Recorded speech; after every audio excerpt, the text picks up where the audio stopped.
நாங்கள் வந்து படிக்கையிலலாம் இப்படி கிடைக்கல, சாப்பிடாமலாம் பள்ளிக்கூடத்துக்கு போயிருக்கோம். காலை 8 மணிக்கெலாம் அங்கே போய் சாப்பிட்ருவோம்.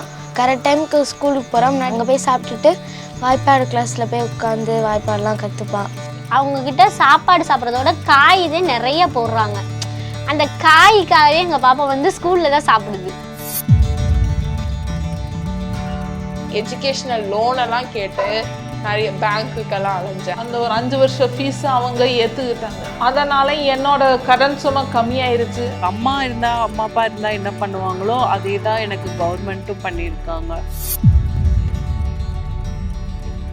யாரோ சம்பளம் கொடுக்குற மாதிரி மாசம் அக்கௌண்ட்ல 1000 ரூபா டான்னு ஏறிடும். எனக்கெல்லாம் சும்மா சொந்தக்காரங்கிட்ட போய் 500 ரூபா செலவு கேளுங்க, தரமாட்டாங்க. நீங்க என்ன வேலை பார்க்காமயே ஒரு நம்மளுக்கு 1000 ரூபா வருது இல்ல?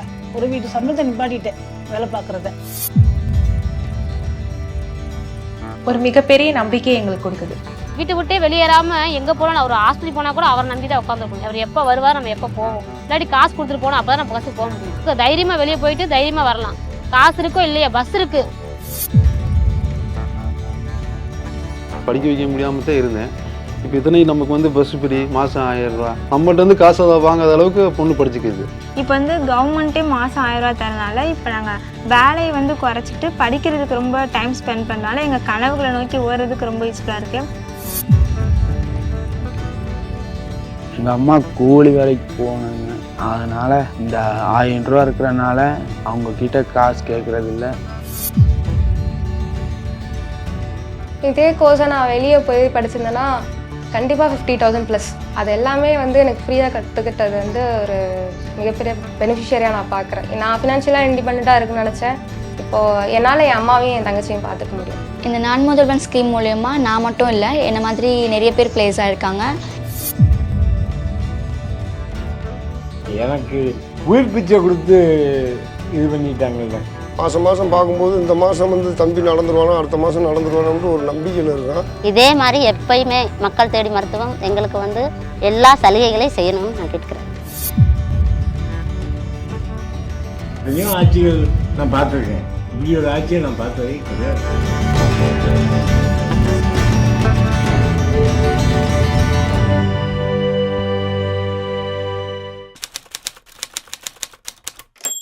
முதல் கூட்டம் வரும்போது முதலமைச்சரும் அவங்க கூட இருந்த மூத்த அதிகாரிகள் எல்லாம் சொன்னப்போ இப்படியான திட்டம் வந்து நம்ம நினைக்கிறோம்.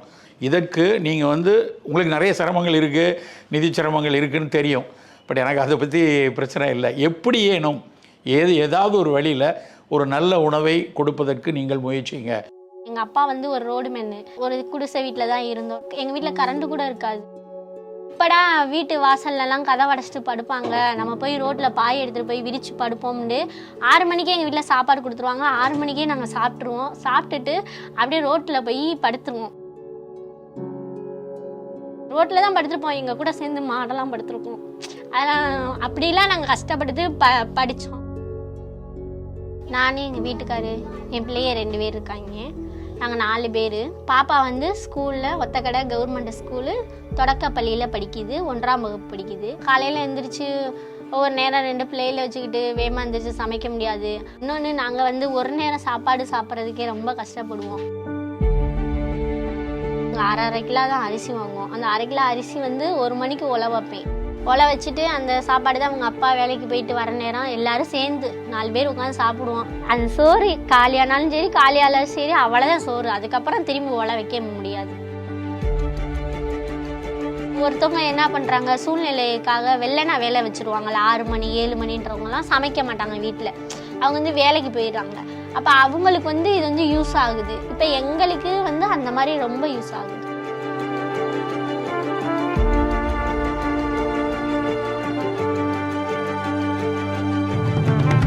காலை உணவு வந்து எங்கள் பாப்பா 1வது நான் சேர்த்ததுலேருந்து போடுறாங்க. இந்த பிள்ளை கரெக்டாக 8 மணிக்கு கிளம்பி உள்ளே போயிடுவோம். பிள்ளை சிலம்பம் நல்லா பண்ணோம்.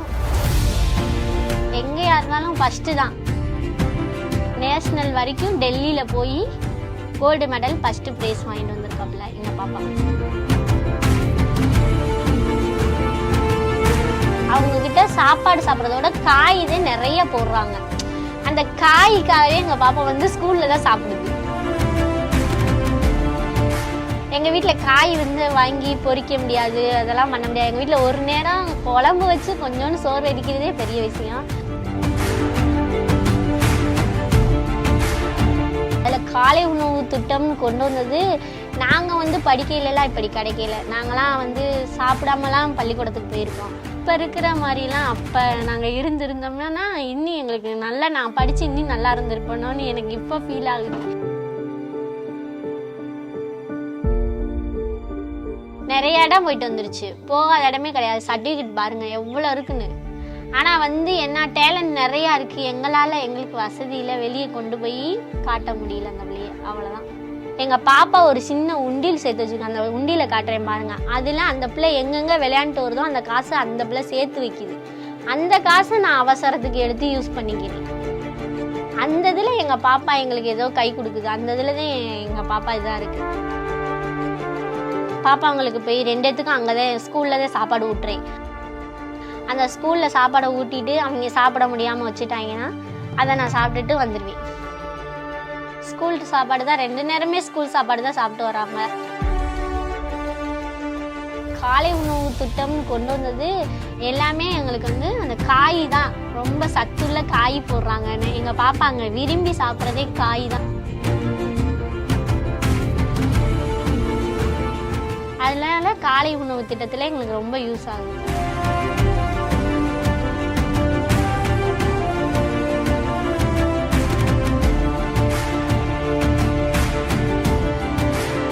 நீங்கள் வந்து இதுக்கு எந்த உணவு காலை உணவு கொடுக்கணுன்னா அதனோட எவ்வளோ கலோரி கொடுக்கணும், அது எப்படி பிரிந்து இருக்கணும், கார்போஹைட்ரேட்லேருந்து எவ்வளோ வரணும், ப்ரோட்டீன் வந்து எந்த உணவுலேருந்து வரணும், சின்ன மைக்ரோ நியூட்ரியனுக்கான காய்கறிகள் என்ன, அது சூடாக கொடுக்கணும், அது குழந்தை சுவைபட சாப்பிடணும். நீங்கள் சில காட்சிகளில் பார்த்துருங்க, ரொம்ப விளிம்பு நிலையில் மிக ஏழையான குழந்தை மட்டும் சாப்பிடுவதாக நினைக்க வேண்டியதில்லை.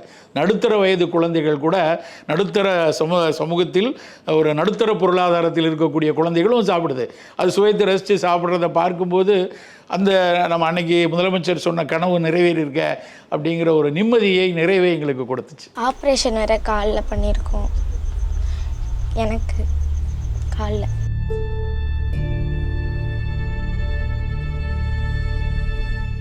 அப்பா பேர் வந்து சரவணன்.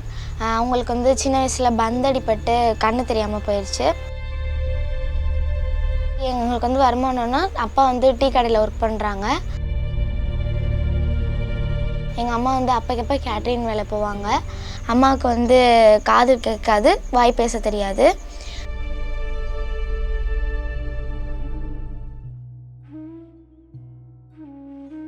தம்பி வந்து 3rd ஸ்டாண்டர்ட் படிக்கிறான். கொஞ்சம் நல்லா படிப்பான். நான் வந்து இங்கிலீஷ் மீடியம் படிக்கிறேன், என் தம்பி தமிழ் மீடியம் படிக்கிறான். என் தம்பியை சின்ன வயசுலேருந்து நான் தான் பார்த்துக்கிறேன். எங்கள் அம்மாவுக்கு வந்து ஒன்றும் தெரியாதனால அடிபட்டு இந்த மாதிரி ஆனதுனால நான் என் தம்பியை நான் தான் பார்த்துக்கிறேன். எங்களுக்கு படிக்க வைக்கணும், இந்த மாதிரி நோட் புக் வாங்கணுன்னா அப்போ இந்த கடையில் எங்கேயாவது போய் கடன் வாங்கிட்டு வந்து அப்பா எல்லாமே வாங்கி கொடுப்பாங்க. காலையில் ஸ்கூலுக்கு கிளம்பும் போது பாத்திரம் ஏதாவது இருந்தால் விளக்கி வைப்பேன். சின்ன சின்ன சட்னி அரைக்கிறது இந்த மாதிரி ஒர்க்லாம் அம்மாவுக்கு பண்ணுவேன். அம்மா வந்து இப்போ எல்லோரும் வந்து இது பண்ணுவாங்க, அம்மாவுக்கு வாய் பேச தெரியாது. எல்லோரும் சொல்லும் போது அம்மா பேரை சொல்ல மாட்டாங்க. அம்மாவுக்கு அந்த இது உள்ளவங்கள அவங்க தான் அப்படின்னு சொல்லுவாங்க. ரொம்ப இதாக இருக்கும். வீட்டில் வந்து அழுவேன், அம்மா வந்து விட்டுருவாங்க. அதெல்லாம் நீ கவலைப்படாத அப்படின்னு சொல்லி அம்மா இது பண்ணுவாங்க. அப்பாவும் அதான் சொல்லுவாங்க. அம்மாவையும் அப்பாவையும் பெரிய வீட்டில் இந்த மாதிரி வச்சு பார்த்துக்கணும்னு ஆசையாக இருக்கும். எந்த கஷ்டமும் இல்லாமல் அம்மாவை பெரிய இடத்துல உட்கார வச்சு பார்க்கணுன்னு ஆசையாக இருக்கும். காரு இந்த மாதிரி கூட்டிகிட்டு போகணுன்னு ஆசையாக இருக்கும்.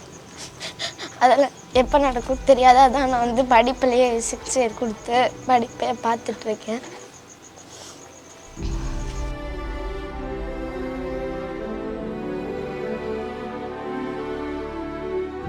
அம்மா வந்து சில நேரம் வந்து சமைக்காமல் இது பண்ணிடுவாங்க. நாங்கள் ஸ்கூல் லீவ் போட்டு கூட வீட்டில் இருந்துருவோம், படிக்க முடியாத சூழ்நிலை கூட வரும். இந்த காலை உணவு வந்து வந்தனால ரொம்ப யூஸ்ஃபுல்லாக இருக்குது எங்களுக்கு.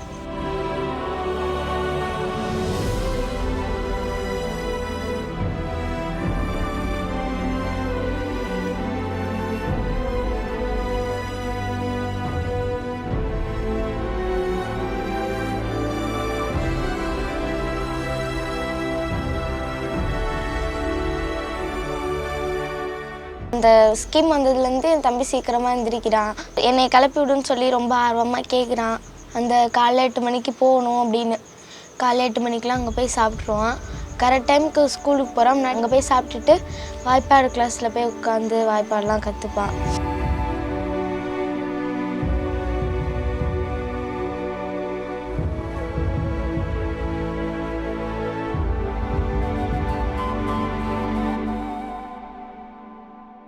குழந்தை வந்து இப்போ வந்து காலை நேரங்கிறது வந்து ரொம்ப ரொம்ப முக்கியமானது. அந்த நேரத்தில் கிடைக்கக்கூடிய உணவு தான் வந்து ஒரு ஒரு உற்சாகத்தை கொடுக்கும். ஒரு பிரெயினில் வந்து ஒரு நல்ல நம்ம ஒரு கற்கக்கூடியதை வந்து முழுமையாக உட்கிரகிக்கக்கூடிய தன்மை பசியோடு இல்லை என்றால் களைப்போடு ஒரு சோர்வோடு அதுக்கான நுண்ணுயிர் சத்துக்கள் கிடைக்காது இருக்கிற சூழலில் இருந்த விஷயத்துலேருந்து அப்படியே மாறி ஒரு உற்சாகத்தோடு அந்த குழந்தை படிக்கிறது அப்படிங்கிறது பெரிய விஷயம், பெரிய விஷயம். என் பேர் தேவி. 10 வருஷம் வேலைக்கு போனேன். அப்புறம் டிஃபன் கடை கிடச்சிது எங்களுக்கு. அப்புறம் டிஃபன் கடை நான் அவர் சேர்ந்து பார்த்துக்கிட்டு இருந்தோம். எங்கள் வீட்டுக்கார் பேர் வந்து சீனிவாசன். அப்புறம் 12 வருஷம் முடிஞ்சு அப்புறம் ஒரு ட்ரீட்மெண்ட் பண்ணணும். அப்புறம் 2 பாப்பா கிடச்சாங்க.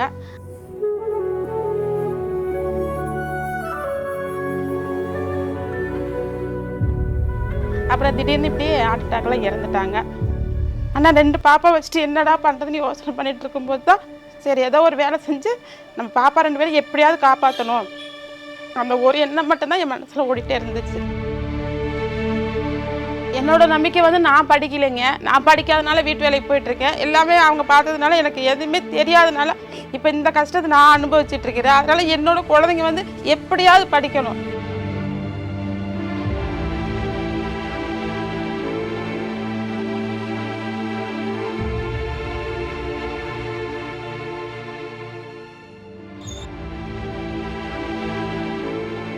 அவங்களுக்கு என்ன தேவைகளோ அதை மட்டும் பண்ணணும்னு நினைக்கிறேன் நான். அவ்வளோதான்.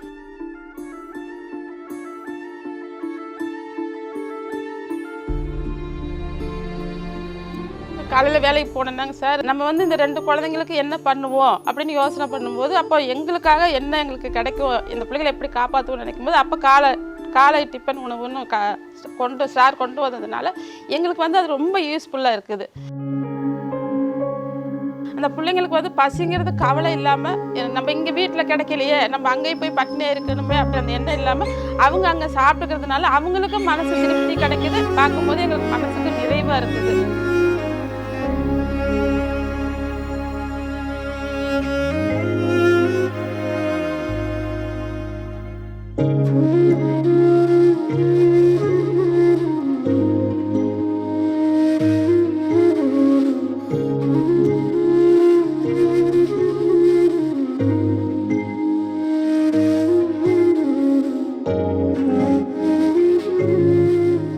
காலைல என்ன தேவையோ அதை நம்ம பண்ண வேண்டியதில்லை. அவங்களுக்கு என்ன கிடைக்குதோ அதை அங்கே சாப்பிட்டுக்கிறாங்க.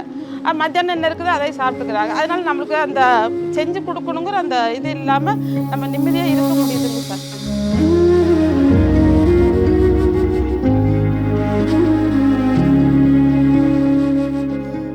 எப்பொழுதுமே யாராவது இந்த படிப்பு செலவுக்கு உதவி பண்ண மாட்டாங்களா அந்த ஒரு ஏக்கத்தில் தான் நான் காலையில் எழுந்திரிச்சு வேலைக்கு ஓடிட்டே இருக்கிறதுங்க. யார்ட்டையும் கேட்காத ஒரு கிடைச்ச உதவி காலையில் சாப்பிட்றாங்க, மதியானம் சாப்பிட்றாங்க.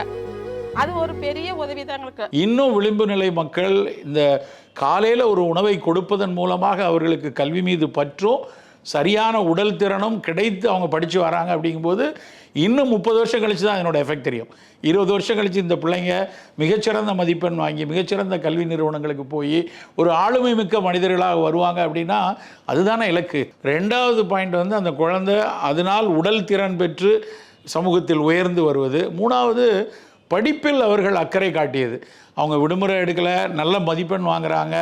இதெல்லாம் வந்து ஒரு இப்படித்தான் அந்த மாற்றங்கள் நிகழணும். நிச்சயமாக காலை உணவு திட்டம் என்பது இன்றைக்கு அந்த குழந்தைக்கு பசியாற்றும், நாளைக்கு இந்த மாநிலத்துக்கும் இந்த நாட்டுக்கும் உலகத்திற்கும் பல்வேறு வகையில் இவர்கள் பங்களிப்பார்கள் அப்படிங்கிற ஒரு பெரு நிறைவு எங்களுக்கு இருக்குது. என் தாத்தாக்கு வந்து நான் 3 பேத்திங்க ஒரு பேரனுங்க. தாத்தாக்கு அவங்களெல்லாம் அவ்வளோக்கா பிடிக்காது சார், என்னை தான் ரொம்ப பிடிக்கும். கேட்பாங்க எங்கள் அக்கா எங்கள் அண்ணாங்களாம் கேட்பாங்க, நீங்கள் மட்டும் ஏன் அவளை பார்த்துக்கிறீங்க, நாங்களும் உங்களுக்கு பேத்தி பேரன் தானே அப்படின்னு கேட்பாங்க. என் தாத்தா சொல்லியிருக்காங்க, உனக்கெல்லாம் அம்மா அப்பா இருக்கா, அவளுக்கு இருக்கா, அதனால தான் நான் அவளை பார்த்துக்கிறேன் அப்படின்னு சொல்லுவாங்க. என் பேர் திவ்யா. நான் திருப்பூரில் பிறந்தேன். 2 வயசுக்கு அப்புறம் எங்கள் தாத்தா வீட்டுக்கு வந்துட்டோம். எனக்கு நான் வந்து 3rd படிக்க வரைக்கும் என் அம்மா என் கூடயே தான் இருந்தாங்க. எங்கள் அம்மா இருந்தோடனே எங்கள் தாத்தாக்கு என்ன பண்ணுறதுன்னு தெரில. என்னை வச்சுட்டு சின்ன பிள்ளை எப்படி வளர்க்குறது பார்த்துக்கணும். நானே ஒரு டைம் கேட்டிருக்கேன், எதுக்குச்சு என்னை பார்த்துக்கிற, என்னை விட்டுறலாம்ல, அனாதாசிரமத்தில் சேர்த்துடலாம்ல, உனக்கு கஷ்டம் இல்லை அப்படிலாம் கேட்டிருக்கேன். ஏன்னா அவருக்கும் வயசாயிடுச்சு, 88 85 ஆயிடுச்சு. இந்த வயசில் வந்து ஒரு பொண்ணை பார்த்துக்கிட்டு இவ்வளோ வரைக்கும் கொண்டு வந்துட்டார்.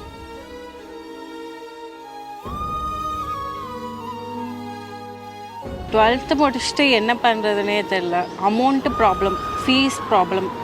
நிறைய காலேஜில் வந்து ஆரம்பிக்கிறதே ஒரு 1,50,000க்கு மேலே தான் இருந்தது. எங்ககிட்ட அவ்வளோ அமௌண்ட்லாம் இல்லை. அப்புறம் வந்துட்டு எங்கள் HM மூலியமாக தான் அன்புக்கரங்கள்னே தெரியும். அம்மா அப்பா இல்லாத குழந்தைங்களுக்கு லெட்டர் எழுதி போடு, நானும் எழுதி போட்டேன். எங்கள் ஸ்கூல்லேருந்து ஒரு 4 பிள்ளைங்களாம் எழுதி போட்டோம்.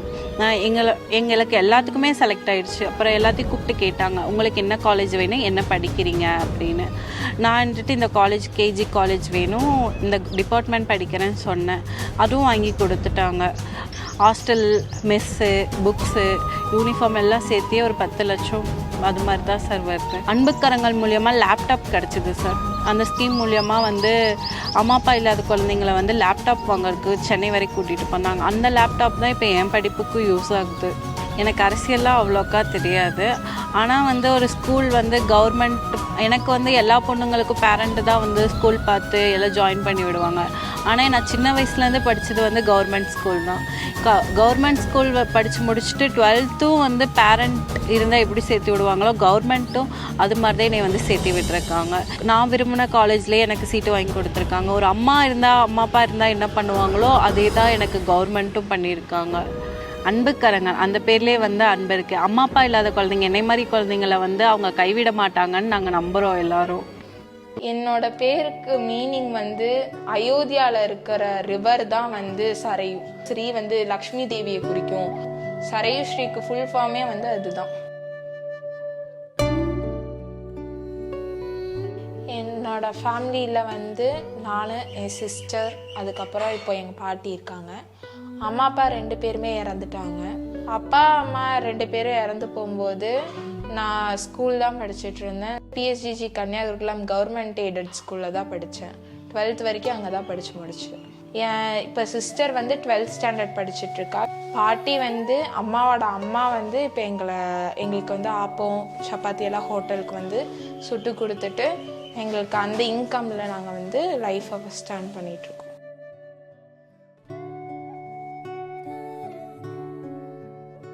அப்போ சரி ஏதோ ஒரு கோர்ஸ், ஏதோ ஒரு BSc கோர்ஸ் எடுக்கலாம், BAவோ BSc ஏதோ ஒன்று எடுப்போம். எடுத்துட்டு என்ன அதை வச்சு என்ன நம்ம ஃப்யூச்சரில் பண்ண முடியுமோ அதை பண்ணிக்கலாம் அப்படின்னே இருந்தேன்.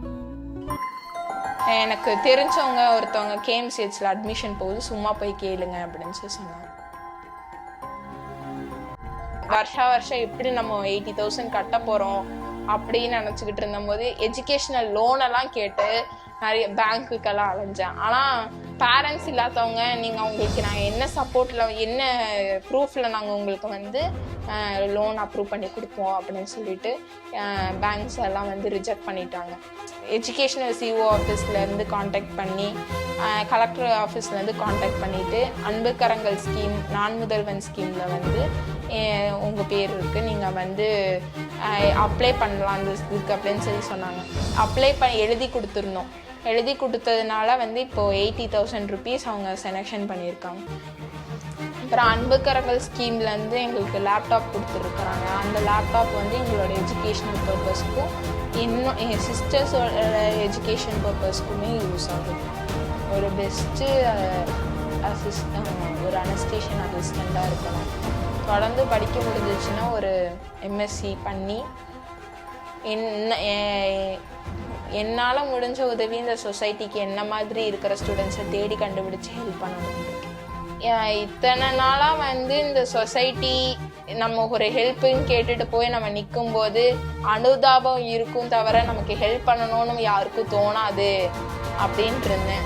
ஆனால் இப்போ கவர்மெண்ட் வந்து ஒரு ஹெல்ப் பண்ணும்போது யார் ஹெல்ப் பண்ணலையா இருந்தாலும் இல்லையா இருந்தாலும் ஏதோ ஒரு வகையில் நமக்கு ஹெல்ப்பு கிடைக்கும் நம்ம அதுக்கு தகுதியானவங்கன்னா நமக்கு கிடைக்கும் அப்படின்னு சொல்லிட்டு ஒரு ஹோப்பில் இருக்கேன்.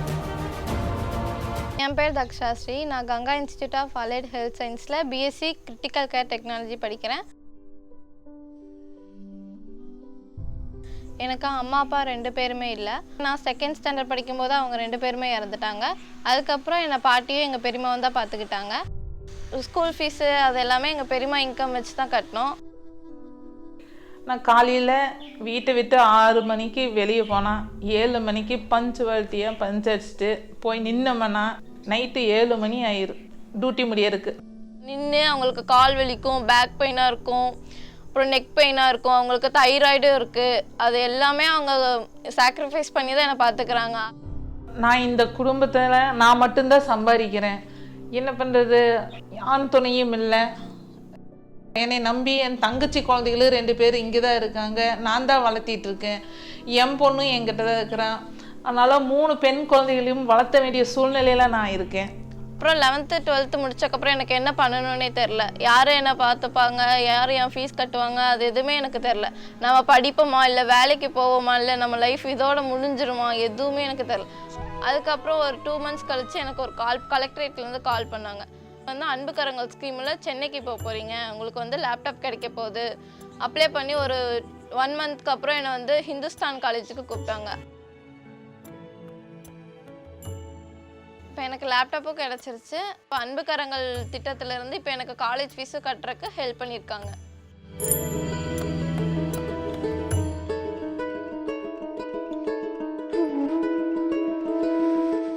பிள்ளைக்கு அந்த ஒரு 5 வருஷம் ஃபீஸை அவங்க ஏற்றுக்கிட்டாங்க. அதனால் என்னோட கடன் சுமை கம்மியாயிருச்சு.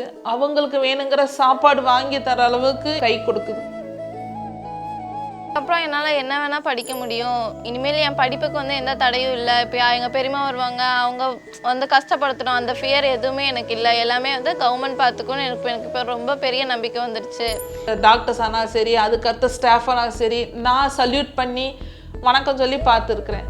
ஆனால் அதே இடத்துல என் பொண்ணு வரும்போது மனசில் ரொம்ப ரொம்ப ரொம்ப ரொம்ப சந்தோஷமாக இருக்குது. சொல்ல முடியாத அளவுக்கு சந்தோஷமாக இருக்குது. மகளிருக்கு, குழந்தைகளுக்கு அப்படிங்கிற ஒரு தாயுமானவராக இருந்து அதை செயல்படுத்துறதை யோசிச்சு பாருங்க. இது அப்போ கிடச்சிருந்தா ஒருவேளை எனக்கு அந்த குழந்தை பருவத்திற்கான இடர்கள் இல்லாமல் இருந்திருக்கும். இன்றைக்கு அந்த அன்பு கரங்கள்ங்கிறது அப்பா அம்மா இல்லைங்கிற ஏக்கத்தை கூட மறக்க வைக்கிற மாதிரி 18 வயது வரைக்கும் அவர்களுக்கான உதவி பணம். அதற்குள்ளே அவர்கள் தன்னை நல்லா வளர்த்து கொள்ளலாம். வளர்ந்த பிறகும் கூட அந்த தாயுமானவர் விடுறதா இல்லை. என் பேர் சோபவல்லி. நான் வால்பாறை ஸ்கூலில் தான் படித்தேன். எனக்கு அம்மா அப்பா 2 பேருமே இல்லை. சின்ன வயசுலேயே இறந்துட்டாங்க. அம்மா சூசைட் பண்ணி இறந்துட்டாங்க. அப்பா நான் 3rd ஸ்டாண்டர்ட் படிக்கும்போது இறந்தாங்க. 12th முடிச்சுட்டு நான் வீட்டில் சும்மா தான் இருந்தேன். எங்கள் அண்ணா எந்த விதத்துலையுமே எனக்கு சப்போர்ட் பண்ண கிடையாது. ட்ரெஸ் துவைப்பேன், வீடு கூட்டுவேன், பாத்திரம் கழுவுவேன், சமைப்பேன். ஆனால் அவங்க செலவுக்குன்ட்டு ஒரு நயா பைசா கூட எனக்கு தரமாட்டாங்க. நான் படிக்கணும்னு ஆசைப்பட்டேன். எங்கள் வீட்டில் என்னை படிக்கக்கூடாதுன்னு ஃபோர்ஸ் பண்ணாங்க. அதுக்கப்புறம் நம்ம லைஃப் நம்ம தான் பார்த்துக்கணும் தாட் இருந்தனால நான் எங்கள் மேம் கிட்ட ஹெல்ப் கேட்டேன். லேட்டாக தான் அட்மிஷன் போட்டா. ஜூன் எண்டில் தான் அட்மிஷன் போட்டா. போடும்போதே நான் எனக்கு 10th நான் உங்களை பார்க்கும்போது எங்கள் அம்மா மாதிரியாவே இருப்பீங்க, நான் அதனால தான் நான் உங்கள்கிட்ட பேசினேன். ஆனால் அப்பாவை அதெல்லாம் சொல்லவே இல்லை. இவளுக்கு நான் எந்த மாதிரியான ஹெல்ப் பண்ணேன், அடுத்தது எப்படி படிக்க வைக்கிறது, அடுத்து காலேஜ் எப்படி, இவளை எப்படி மார்க் ஸ்கோர் பண்ணுறது, இவளுக்கு எப்படி லைஃப் அமையும் அப்படிங்கிறது எல்லாம் அப்படின்னா என் பிள்ளைக்கு என்னோட சொந்த பிள்ளைக்கு எப்படி யோசிக்கணும் அது மாதிரி நான் அவளுக்கு யோசித்தேன். அப்போ தான் அன்பு கரங்களோட நம்பர் எனக்கு கிடச்சிது. அப்போ நான் சொன்னேன், சோபவல்லி நான் அன்பு கரங்கள் மூலிமா நம்ம ட்ரை பண்ணி பார்க்கலாம் அப்படின்னு சொல்லிட்டு அன்பு கரங்களுக்கு ஃபோன் பண்ணி பேசு அப்படின்னு சொல்லியிருந்தேன். அப்போ ஃபோன் பண்ணும்பொழுது தான் அவங்களுக்கு அவளுக்கு தேவையான உதவிகள் எல்லாம் அவங்ககிட்ட இருந்து கிடச்சிருக்கு.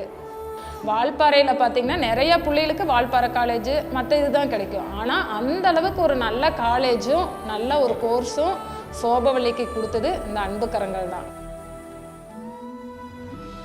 தனிமே எனக்கு ரொம்ப பழக்கப்பட்ட விஷயம். அது மாற்றினதே என்னோடய ஹாஸ்டல் ஃப்ரெண்ட்ஸ் தான். ஏன்னா அவங்க கூட இருக்கும்போது நான் ரொம்ப ஹாப்பியாக இருப்பேன். சப்போஸ் அவங்க செமஸ்டர் எக்ஸாம் லீவுக்கு போயிட்டாங்கன்னா நான் திரும்பவும் தனிமையாக ஃபீல் பண்ணுவேன். அப்போ இந்த செடி கொடி அதெல்லாம் ரசிச்சிட்ருப்பேன். சார் எனக்கு டான்ஸ்னால் ரொம்ப பிடிக்கும். நான் நிறைய டான்ஸ் நல்லா ஆடுவேன். அதனால் நான் எங்கே டான்ஸ் வச்சாலும் நான் போயிடுவேன். நான் இல்லாத டான்ஸே இருக்காது. இங்கே டைமுக்கு சாப்பாடு கிடைக்கிது, திறக்கிற பக்கம்லாம் தண்ணி வருது, நினச்ச நேரத்துக்கு தூங்கலாம், நினச்ச நேரத்துக்கு விளையாடலாம்.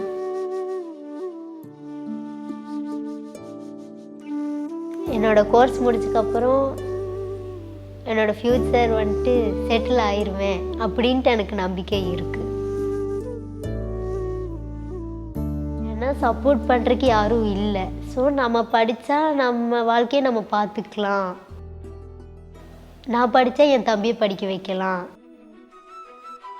அதுவும் இல்லாமல் படித்தா மற்றவங்களை டிபெண்ட் பண்ணி வாழ வேண்டிய அவசியம் கிடையாது. அதனால நான் படிக்கணும்னு ஆசைப்பட்டேன். அவள் வந்து நல்ல உயர்ந்த இடத்துக்கு போகிறதுக்கு அன்புக்கரங்கள் நிறைய உதவிகள் செய்வாங்க. அதேமாதிரி அவள் வந்து நல்லா படித்து ஒரு நல்ல வேலைக்கு போகிறதுக்கான வாய்ப்பு இந்த அன்புக்கரங்கள் கொடுத்தாங்க. நான் அந்த இடத்துல ஒரு அம்மாவாக இருந்து அப்போ என் பொண்ணு வந்து நல்ல ஒரு உயர்ந்த இடத்துக்கு அவளை கூட்டிகிட்டு செல்கிறாங்க இந்த அன்புக்கரங்கள் அப்படிங்கிறதுல நான் ரொம்ப சந்தோஷப்படுறேன். அந்த அன்புக்கரம் நீண்டு கொண்டே இருக்கு. ஏன்னா அன்புக்கரம் அப்படிங்கிறது வள்ளலார் வார்த்தைகளில் எப்பொழுதுமே அள்ள அள்ள குறையாததுன்றது பொருள்படும். அதனைத்தான் தாய் மாணவராக இருந்து நம் தமிழக முதல்வர் செஞ்சிட்ருக்கார். என் பேர் குட்டியம்மா. நான் நாமலப்புக்கோட்டையில் கடை வச்சுருக்கேன்.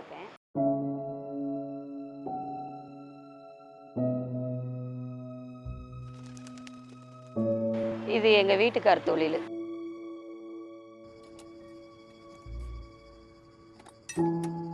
திடீர்னு வேலையை முடிச்சுட்டு வீட்டுக்கு வந்தார். சாப்பிட வந்தவர் தான். சாப்பிட்டோன்னு அப்படியே சாஞ்சார். தலை இதுதான் வெடிச்சிருச்சு அப்படின்னாங்க. எனக்கு அதை சொன்னாலே எனக்கு அதை புரியக்கூடிய இதில் இல்லை. நான் படித்தது கம்மி தான்.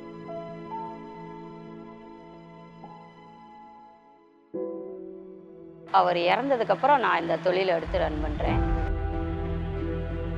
காரு, டாடா ஏசி, இந்த டிராக்டர் வண்டி, எல்லா வண்டிக்கும் பார்ப்போம். கார் டயர் கலட்டி பஞ்சர் பார்க்குறது, வல்கனிங் சிங் பண்ணுறது, டியூப் பஞ்சர் பார்க்குறது. இப்போ பெண்கள் வேலைக்கு போனால் எவ்வளோ சம்பளம் கிடைக்கும்? 300 400 கிடைக்கும். ஆனால் இதே இதில் நம்ம இங்கே வேலை பார்க்குறதுனால நினச்ச நேரம் பிள்ளைகளை கூப்பிட செய்ய போய்க்கிறோம், வந்துக்கிறோம்.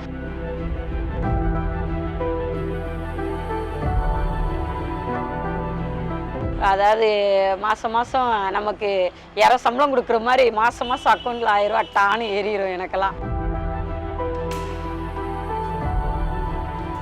இப்போ நான் ஒரு வேலை பார்த்துக்கிட்டு பஞ்சர் வேலை பார்த்துட்டு எனக்கு எப்போ வேலை வரும்னு சொல்ல முடியாது. இதெல்லாம் காத்தடிச்ச மணிக்கு வேலை, வழிப்போக்கு வேலை.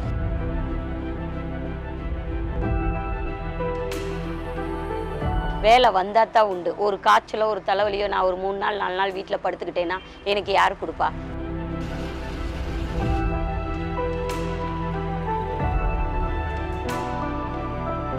ஏப்பா ஒன்றும் இல்லைப்பா, 15ஆம் தேதி ஆனால் 1000 ரூபா வந்துருப்பா, எடுத்து தரப்பா அப்படின்னு சொல்கிற அளவுக்கு அந்த காசு வந்து ரொம்ப பெனிஃபிட்டாக இருக்குது. அந்த 300 ரூபா 400 ரூபா இதில் கிடைக்குது. 1000 ரூபாங்கும் போது நம்ம 1000 ரூபான்னு ஈஸியாக சொல்கிறோம். வருஷம் பார்த்தா 12000 ரூபா. சும்மா சொந்தக்காரங்கிட்ட போய் 500 ரூபா செலவு கேளுங்கண்ணே, தரமாட்டாங்க. நீங்கள் என்னண்ணே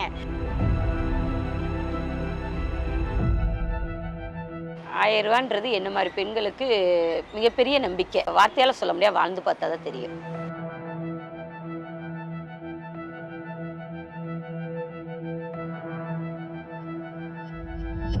ரூபாய் என்ன செய்து விட முடியும்? ஒரு பெரிய வனப்பான வனம் உருவாவதற்கு ஒரே ஒரு விதை போதும். வனம் முழுவதும் விதையை தூவி வனமை உருவாக்குவதில்லை. இந்த 1000 ரூபாயோட அந்த எண்ணம், அந்த செயல்பாடுகள், அந்த உத்வேகம் வந்து அவங்க என்னென்ன ஆகணும்னு நினைக்கிறாங்களோ அது எல்லாத்துக்குமா பயன்படும். அது ஒரு உரம் மாதிரி, அது ஒரு விதை மாதிரி, அது ஒரு வலு மாதிரி.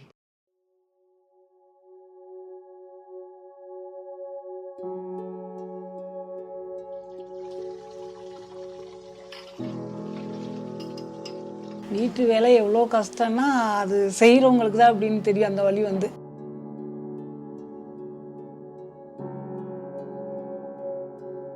என் பேர் வந்து போதும் செல்வி. அப்புறம் எனக்கு 2 பொம்பளை பிள்ளைங்க வந்து, அது ஒருத்தர் 11ஆவது படிக்கிறா, ஒருத்தர் 9ஆவது படிக்கிறா. வந்து காலையில் எழுந்திரிச்சேன்னா ஒரு 6:30 மணிக்கு எழுந்திரிப்பேன். பாப்பாவுக்கு 8 மணிக்கு ஆட்டோ வந்துடும். 8 மணிக்கு ஆட்டோ கொடுத்துல அந்த பிள்ளைக்கு தயிர் சாதம் பெரியவளுக்கு +1க்கு அவளுக்கு கொடுக்குறதுக்குள்ளார ஆட்டோ வந்துடும்னா அதுக்குள்ளே கட்டி கொடுத்துட்டு அதுக்கப்புறம் தான் சின்னவளை கிளப்பி விடுவேன். அதுக்கப்புறம் நம்ம வீட்டு வேலையெல்லாம் பார்த்துட்டு 10:30 மணிக்கு போனேன்னா 7 மணி ஆகிடும் வர. முத ஒரு டீச்சர் வீட்டுக்கு போனேன் வேலைக்கு. ஒரு 700 ரூபா சம்பளத்துக்கு போனேன். அதுக்கப்புறம் வந்து கொஞ்சம் கொஞ்சம் பார்க்க ஆரம்பிச்சுட்டு அதுக்கப்புறம் பக்கத்து வீட்டிலலாம் கூப்பிட ஆரம்பித்தாங்க. நீ எங்கள் வீட்டுக்கு வந்து பாருமா அப்படின்னு சொன்னாங்க. அப்புறம் இப்போ வந்து ஒரு 6000 ரூபா சம்பளத்தில் இருக்கிறேன். 6000 ரூபா எடுத்து செலவு பண்ணிட்டேன்னா அந்த மாதம் வர்றப்ப தான் எனக்கு காசு வேணும். அதுக்கப்புறம் நான் என்ன பண்ணுறது?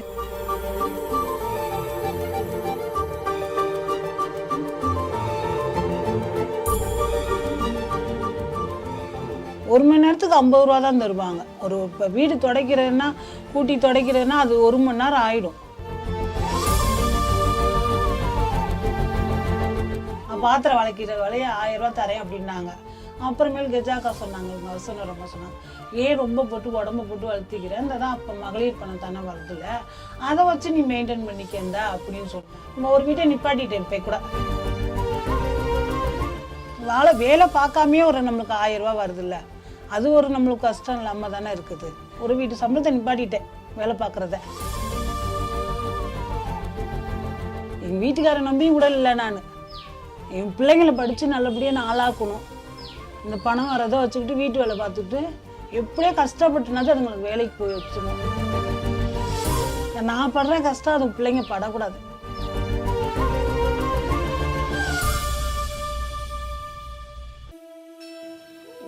என் பேர் பாப்பா, எங்கள் ஊர் மூலவர்த்தி.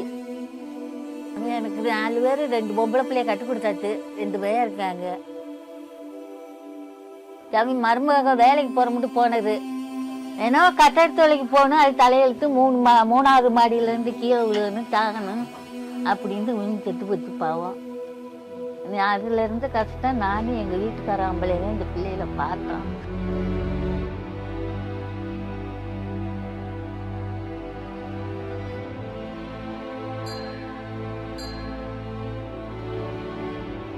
தாயில்லாத இல்லையே பாவம், 10 மாத புள்ள அவங்க அம்மா சாக இல்லை, வச்சு வளர்க்குறாங்க.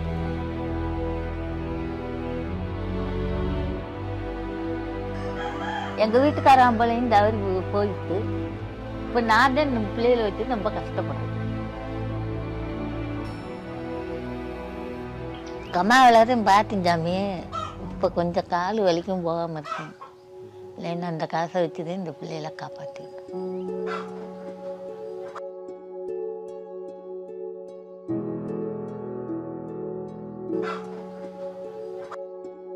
இந்த பிள்ளைகளை பார்க்குற காலில் நான் தான் பார்த்துக்கிட்டு இருக்கேன் சாமி. 100 நான் வேலைக்கு போகிறேன், அந்த காசை வந்து பிள்ளைகளை காப்பாற்று.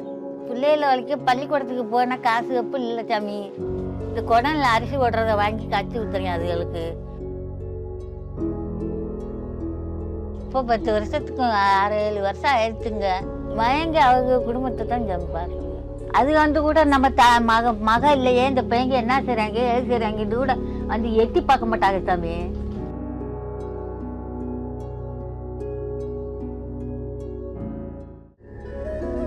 மாத்திரத்துக்கு மாத்திரை இதில் கொண்டாந்து வீட்டில் கொடுத்துருவாங்க வயசாக. காலுக்கு வந்து அப்பக்கப்போ வந்து நெல்லேந்தி விட்டு போவாங்க. இப்போ கொஞ்சம் கால் பரவாயில்ல சாமி, கொஞ்சம் லீவ் விடும், நல்லா இருக்கு. இப்போ வச்சுக்கிட்டு இந்த பிள்ளைகளுக்கு மட்டும் கபடி அரிசியை போட்டு காய்ச்சி ஊற்றிக்கிட்டு உட்காந்துருக்கு.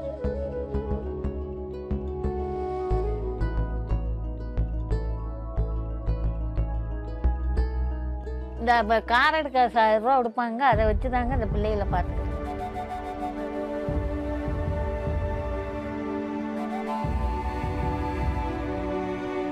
அது காசை வாங்கி தான் இந்த பிள்ளைகளை மட்டும் அரிசியை வாங்கி மட்டும் காய்ச்சி பள்ளிக்கூடத்துக்கு போயிருக்கு. ஒரு 10-20 ரூபாய் கையில் கொடுத்து அனுப்பி போட்டுருவோம்.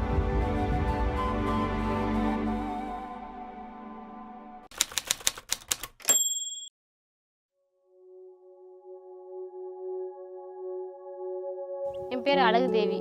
நான் தூய்மை கலராக வேலை பார்க்குறேன். கரண்டிக்கல்ல வேலை பார்க்குறேன். ஆனால் நான் இருக்கிறது கப்பலூரில் இருக்கேன்.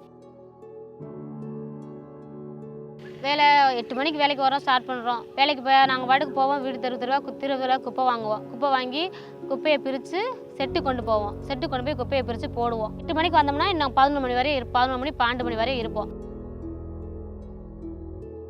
கப்பலூர்லேருந்து 2 பஸ் மாறி தான் வேலைக்கு வருவேன். அது கொஞ்சம் கஷ்டமாக இருந்துச்சு.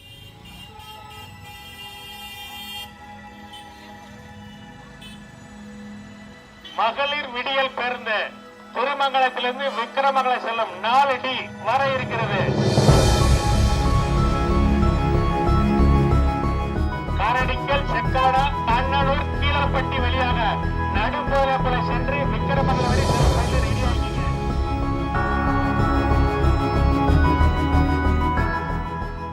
வேலைக்கு போகிறதே 4 காசு சப்பாளிக்கு தான் வேலைக்கு போகிறோம். அதுவும் பஸ்ஸுக்கு பாதி கொடுத்துட்டா நமக்கு என்ன இருக்குது? இப்போ பஸ்ஸுக்கு ஃப்ரீ பஸ்ஸுனால அந்த காசு மிஞ்சுது. பஸ்ஸு காசு இல்லாமல் ஒரு நாள் பஸ்ஸில் ஏறிட்டேன். பஸ்ஸு காசே இல்லை என் கையில். பஸ்ஸை எடுத்தால் காசு இல்லை. ஆனால் ஃப்ரீ பஸ்ஸில் உட்காந்துருக்கேன். அன்றைக்கி காசு பஸ்ஸு டிக்கெட் நம்மளுக்கு இறக்கி கூட போகிறாங்கன்னு நினச்சி பயந்துகிட்டே போனது. ஆனால் பார்த்தா பஸ்ஸு ஃப்ரீ பஸ்ஸு. அப்போ நம்ம வந்தது பரவாயில்ல, அளவழிக்கு பஸ்ஸில் இந்த ஃப்ரீ பஸ்ஸை பார்த்து ஏறிட்டோம்ல, இப்போ வீட்டுக்கு போயிடுவோம். இப்போ என்ன வீட்டுக்கு தானே போகிறோம், வீட்டுக்கு போய் பார்த்துக்குருவோம் அப்படின்ற ஒரு தைரியம் வந்துருச்சு. பள்ளிக்கூடம் போகிற பிள்ளைகளுக்கு அதுகளே இப்போ என்ன செய்யுதுங்க, ஃப்ரீ பஸ்ஸை பார்த்தா ஏறி வருதுங்க. 10 ரூபா அவங்க அம்மா கொடுத்து விட்டா 10 ரூபாய் வச்சு வாங்கி சாப்பிட்டுக்குருவோம், 10 ரூபாய் வச்சுக்கிறோம், வாங்கிக்கிருவோம். அப்படி ஃப்ரீ பஸ்ஸை பார்த்தா ஏறி வருது. பொம்பளை பிள்ளைங்க பூராமே அப்படி தான் வருது.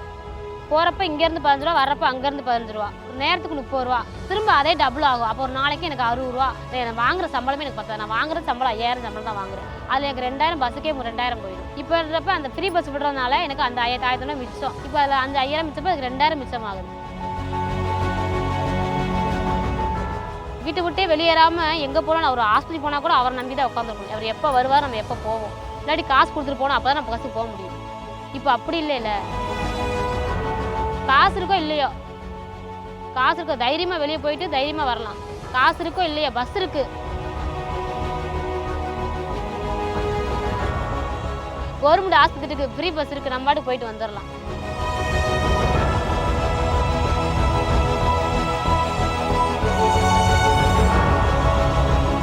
அந்த தைரியத்தை கொடுத்து ஃப்ரீ பஸ் தானே போயிட்டு வந்துடலாம் அப்படின்னு கொடுத்துச்சு. பெண்ணோட மொபிலிட்டி வந்து என்ன, அவங்க வந்து வேலைக்கு போகிறது ஒன்று, 2வது படிப்புக்கு வெளியில் போகணும், 3வது எல்லா மனிதர்களுக்கும் ஒரு வென்டிலேஷன் போட்டுணும். அது வந்து வழிபாட்டு தலங்களுக்கு போவாங்க, இல்லை நண்பர்களை பார்க்க போவாங்க, இல்லை ஒரு உற்றார் உணர்வை பார்க்க போகிறாங்க. அது பார்க்க போகும்போது கூட அவங்க வீட்டுக்கார் நம்பி இருக்கணும். அந்த மொபிலிட்டி கூட அந்த வீட்டுக்காரோட மூடு தகுந்தா போல் தான் அவங்களோட பிளானிங் இருக்க முடியும். சரி, இன்றைக்கி ஒரு ஃப்ரெண்டை போய் பார்க்க போகலாம், இன்றைக்கி வந்து ஒரு ஃப்ரெண்ட்ஸ் இன்றைக்கி ஒரு வழிபாட்டு தலத்துக்கு போய் கும்பிட்டு வரலாம், மனசுக்கு ஆழமாக இருக்குன்னா அந்த மொபிலிட்டிக்கு அவங்க வந்து she has to ask her husband, யோசித்து அவன் மூடை பார்த்து தான் கேட்க முடியும். இது எல்லார் வீட்லேயும் ஆணாதிக்க சமம் இன்னும் நடைமுறையில் இருக்குது. இதை உடைச்சார் நம்ம தமிழ்நாட்டு முதல்வர். இனிமேல் உங்களோட மொபிலிட்டிக்கு நீங்கள் வந்து யாரையும் டிபெண்ட் பண்ணி இருக்கணும் அவசியம் இல்லை. நான் தமிழ்நாடு அரசு, நான் ஒரு முதல்வர், உங்களுக்கு அந்த மொபிலிட்டியை நான் கொடுக்குறேன். அந்த மொபிலிட்டி கொடுக்குறேன்னா என்ன, விடியல் பயணம்னு நான் கொடுக்குறேன். என்னோட பேர் லாவண்யா. நான் வந்து திருச்சி மாவட்டம் மணச்சூர் வட்டத்தில் இருக்க திருவாசிங்கிற கிராமத்தில் இருக்கேன். என்னோடய ஃபேமிலியில் வந்து அம்மா, அப்பா, அக்கா, நான். அப்பா வந்துட்டு பால் கறக்கிற வேலைக்கு தான் போகிறாங்க. இவர் தான் எங்கள் அப்பா சேகர். இல்லை இல்லை, பால்காரர் சேகர் அப்படி சொன்னாதான் ஊருக்கே தெரியும். அடுத்து எங்க அம்மா உமா. இல்ல இல்ல, என் பெஸ்ட் ஃப்ரெண்டு. இது எங்க அக்கா மோகனா, என்னோட வெல் விஷர். எனக்கு எப்போதும் நல்லது மட்டுமே நினைப்பா. கடைசியா நான் உங்க லாவண்யா, அப்பாவை மட்டுமே உலகமா நினைச்சிட்டு இருக்க செல்ல புள்ள. நான் வந்து பிஏஎம்ஏ படிச்சிருக்கேன், பிஎடும் இப்போ படிச்சுட்டு இருக்கேன். பிஎட் படிச்சுக்கிட்டே பார்ட் டைம் ஜாப் பண்ணிகிட்ருக்கேன். கவர்மெண்ட் மாடல் ஸ்கூலில் ஆர்ட் ட்ரெயினராக ஒர்க் பண்ணிகிட்ருக்கேன். என்ன ஆர்ட் எடுத்திருக்கேன்னா பொம்மலாட்டம்.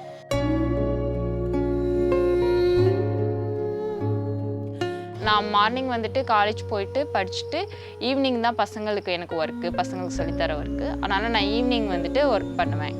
காலேஜுக்கு டைம் ஆச்சு, நான் அப்புறம் வந்து மீதி கதையை சொல்கிறேன். ஒன் டேக்கு எனக்கு பார்த்தீங்கன்னா எங்கள் வீட்டிலேருந்து ஃபஸ்ட்டு சத்திரங்கிற மெயின் பஸ் ஸ்டாண்டுக்கு போகணும். அங்கேருந்து என்னோடய காலேஜுக்கு போகணும்.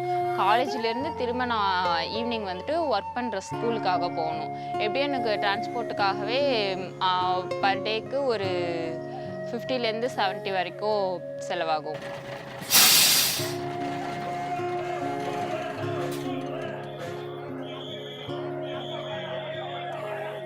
ஏமா நாம அம்மா கிட்ட உனக்கு பஸ்ஸுக்கு காசு கொடுத்துட்டு போனேனே, நீ பாட்டு காலையிலே காசு வாங்காம கூட காலேஜுக்கு போயிட்டியாமே.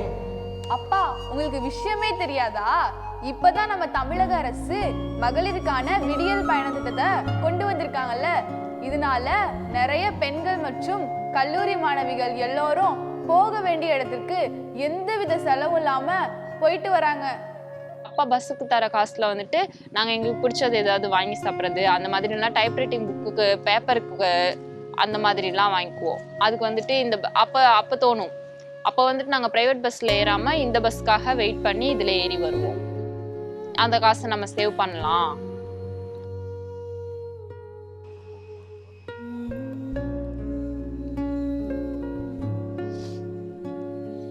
அவருக்குன்னு 100 ரூபா சப்பை தான் வாங்கிக்குவார். வெள்ளை வேட்டி வெள்ளை சட்டை தான் போடுவார். அதுவுமே வந்துட்டு இப்போ அப்பாவோட பங்காளிங்க யாராவது இறந்தாங்கன்னா இது கொடுப்பாங்கல்ல, அந்த சட்டை தான் யூஸ் பண்ணுவார். அவருக்குன்னு தீபாவளி பொங்கலுக்குன்னு எதுவுமே எடுத்துக்கவே மாட்டார். இன்ன வரைக்கும் அவருக்கு ட்ரெஸ்ஸு, எனக்கு விவரம் தெரிஞ்சு அவருக்குன்னு அவர் ட்ரெஸ் எடுத்துக்கிட்டதே இல்லை. ரெகுலர் யூஸ்க்கு கைலி மட்டும்தான் வாங்குவார். அப்பா அப்பா உன்கிட்டலாம் சொல்ல மாட்டேன், ஃபர்ஸ்ட் நான் அப்பாட்ட தான் சொல்லுவேன். சொல்லு சாமி. அப்பா இந்தாங்க உங்களுக்கு ஒரு சர்ப்ரைஸ். பஸ்ஸு ஃப்ரீப்பான்னு சொன்னாலுமே எனக்கு வச்சுக்கோமா அப்படின்னு காசு கொடுப்பாரு. ஸோ அதை வச்சு ஏதாவது வாங்கலான்ற மாதிரி யோசிச்சுலாம் வாங்கி கொடுத்துருக்கேன். அப்பாவுக்கு ஒரு வெளியில் செயின், அப்பாவுக்கு வந்துட்டு ஒரு நல்ல பிராண்டு செருப்பு, டிஷர்ட் போட்டு பார்க்கணுன்னு எனக்கு ஆசை. எங்கள் அப்பாவுக்கு ஒரு நல்ல பிராண்டு டிஷர்ட்டு, இந்த மாதிரி எல்லாமே நான் வாங்கி கொடுத்தேன். என்ன மாதிரி ஒரு பொண்ணாக வந்துட்டு அப்பா கிட்ட அம்மா கிட்டலாம் காசு வாங்காமல் தனியாக வாழணும் அப்படின்னு நினைக்கிற பொண்ணுங்களுக்கு வந்துட்டு இந்த சமுதாயமும் சரி, தமிழக அரசும் சரி, அதுக்கான தகவமைப்பை நிறைய ஏற்படுத்தி கொடுக்குறாங்க. அதை நம்ம தான் யூஸ் பண்ணிக்கணும். நிறைய பேர் அதை யூஸ் பண்ணிக்கிறாங்க அப்படிங்கிறதையும் நம்புகிறேன். ஒரு மாதத்துக்கு ஒரு வீட்லேயும் 888 ரூபாயிலேருந்து 1000 ரூபாய் வரைக்கும் சேமிக்கிறாங்க ஒரு மாதத்துக்கு. அப்போது ஒரு வருஷத்துக்கு கிட்டத்தட்ட 12,000 ரூபாய். 4 வருஷமாக இந்த 5 வருஷமாக இந்த ப்ரோக்ராம்னா, இந்த ப்ரோக்ராம்னால் ஒவ்வொரு இல்லத்தரசியும் 60,000 ரூபாய் வரைக்கும் சேமிச்சிருக்காங்க. ஏன்னா முதல்வரோட விடியல் பயணத்தினால. ஓசி பஸ்ஸில் இவங்க போகிறாங்க, இந்த ஓசி பஸ் இவங்களுக்கு எதுக்கு, 2000 ரூபாயில் என்ன பண்ண போகிறாங்க அப்படின்னு நிறைய பேர் கேட்குறாங்க. ஆனால் உங்களுக்கு வந்து அது எப்படின்னு தெரில. அந்த 2000 ரூபாய்ன்றது எங்களுக்கு வந்து நிறைய யூஸ்ஃபுல்லான விஷயம் இருக்குது. நம்ம மதுரை மண்டலத்தை மட்டும் 400 வண்டிக்கு மேலே அதிகமான வண்டி ஓடிக்கிட்டு இருக்கு. இதில் லட்சக்கணக்கான பெண் பயணிகள் மற்றும் ஸ்கூல் பிள்ளைகள் எல்லாருமே பயணிக்கிறாங்க. என் பேர் முத்தமிழ் பொன்மணி. நான் கே விஸ்வநாதன் மெடிக்கல் காலேஜில் பிஎஸ்சி கார்டியாக் டெக்னாலஜி படிச்சுட்ருக்கேன், 4th இயர். அப்பா பேர் வந்து மகேஸ்வரன். அப்பா வந்து பஜாரில் வியாபாரம் பண்ணுறாங்க. அம்மா பேர் வந்து அம்பிகா. அம்மா வீட்டில் டெய்லரிங் பண்ணிகிட்ருக்காங்க. தம்பி தங்கச்சி வந்து காலேஜ் படிச்சுட்ருக்காங்க. இப்போ எங்கள் 3 பேருக்குமே வந்து காலேஜ் ஃபீஸ் அப்படி கட்டுறது வந்து ரொம்ப சிரமமாக இருக்கிறதுனால நான் வந்து குழந்தையாக இருக்கிறதுனால வேலைக்கு போகணும் அப்படின்ற ஒரு முடிவெடுத்தேன். அப்போ வந்து எனக்கு எதில் இன்ட்ரெஸ்ட்டாக நான் வந்து ஆர்ட்டு நல்லா பண்ணுவேன், கிராஃப்ட், இது ஒர்க்ஸ், அப்புறம் ஸ்டோன் ஆர்ட், வார்லி ஆர்ட் இதெல்லாம் நல்லா பண்ணும்போது எனக்கு வந்து ஒரு ஆப்பர்ச்சுனிட்டி கிடச்சிச்சு. இந்த மாதிரி கவர்மெண்ட் ஸ்கூலில் வந்து ORT அவுட்ரீச் ஆர்ட் ட்ரெயினராக ஒர்க் பண்ணணுன்றப்ப நான் வந்து ஸ்கூலில் வந்து இப்போ ஒர்க் பண்ணிகிட்ருக்கேன்.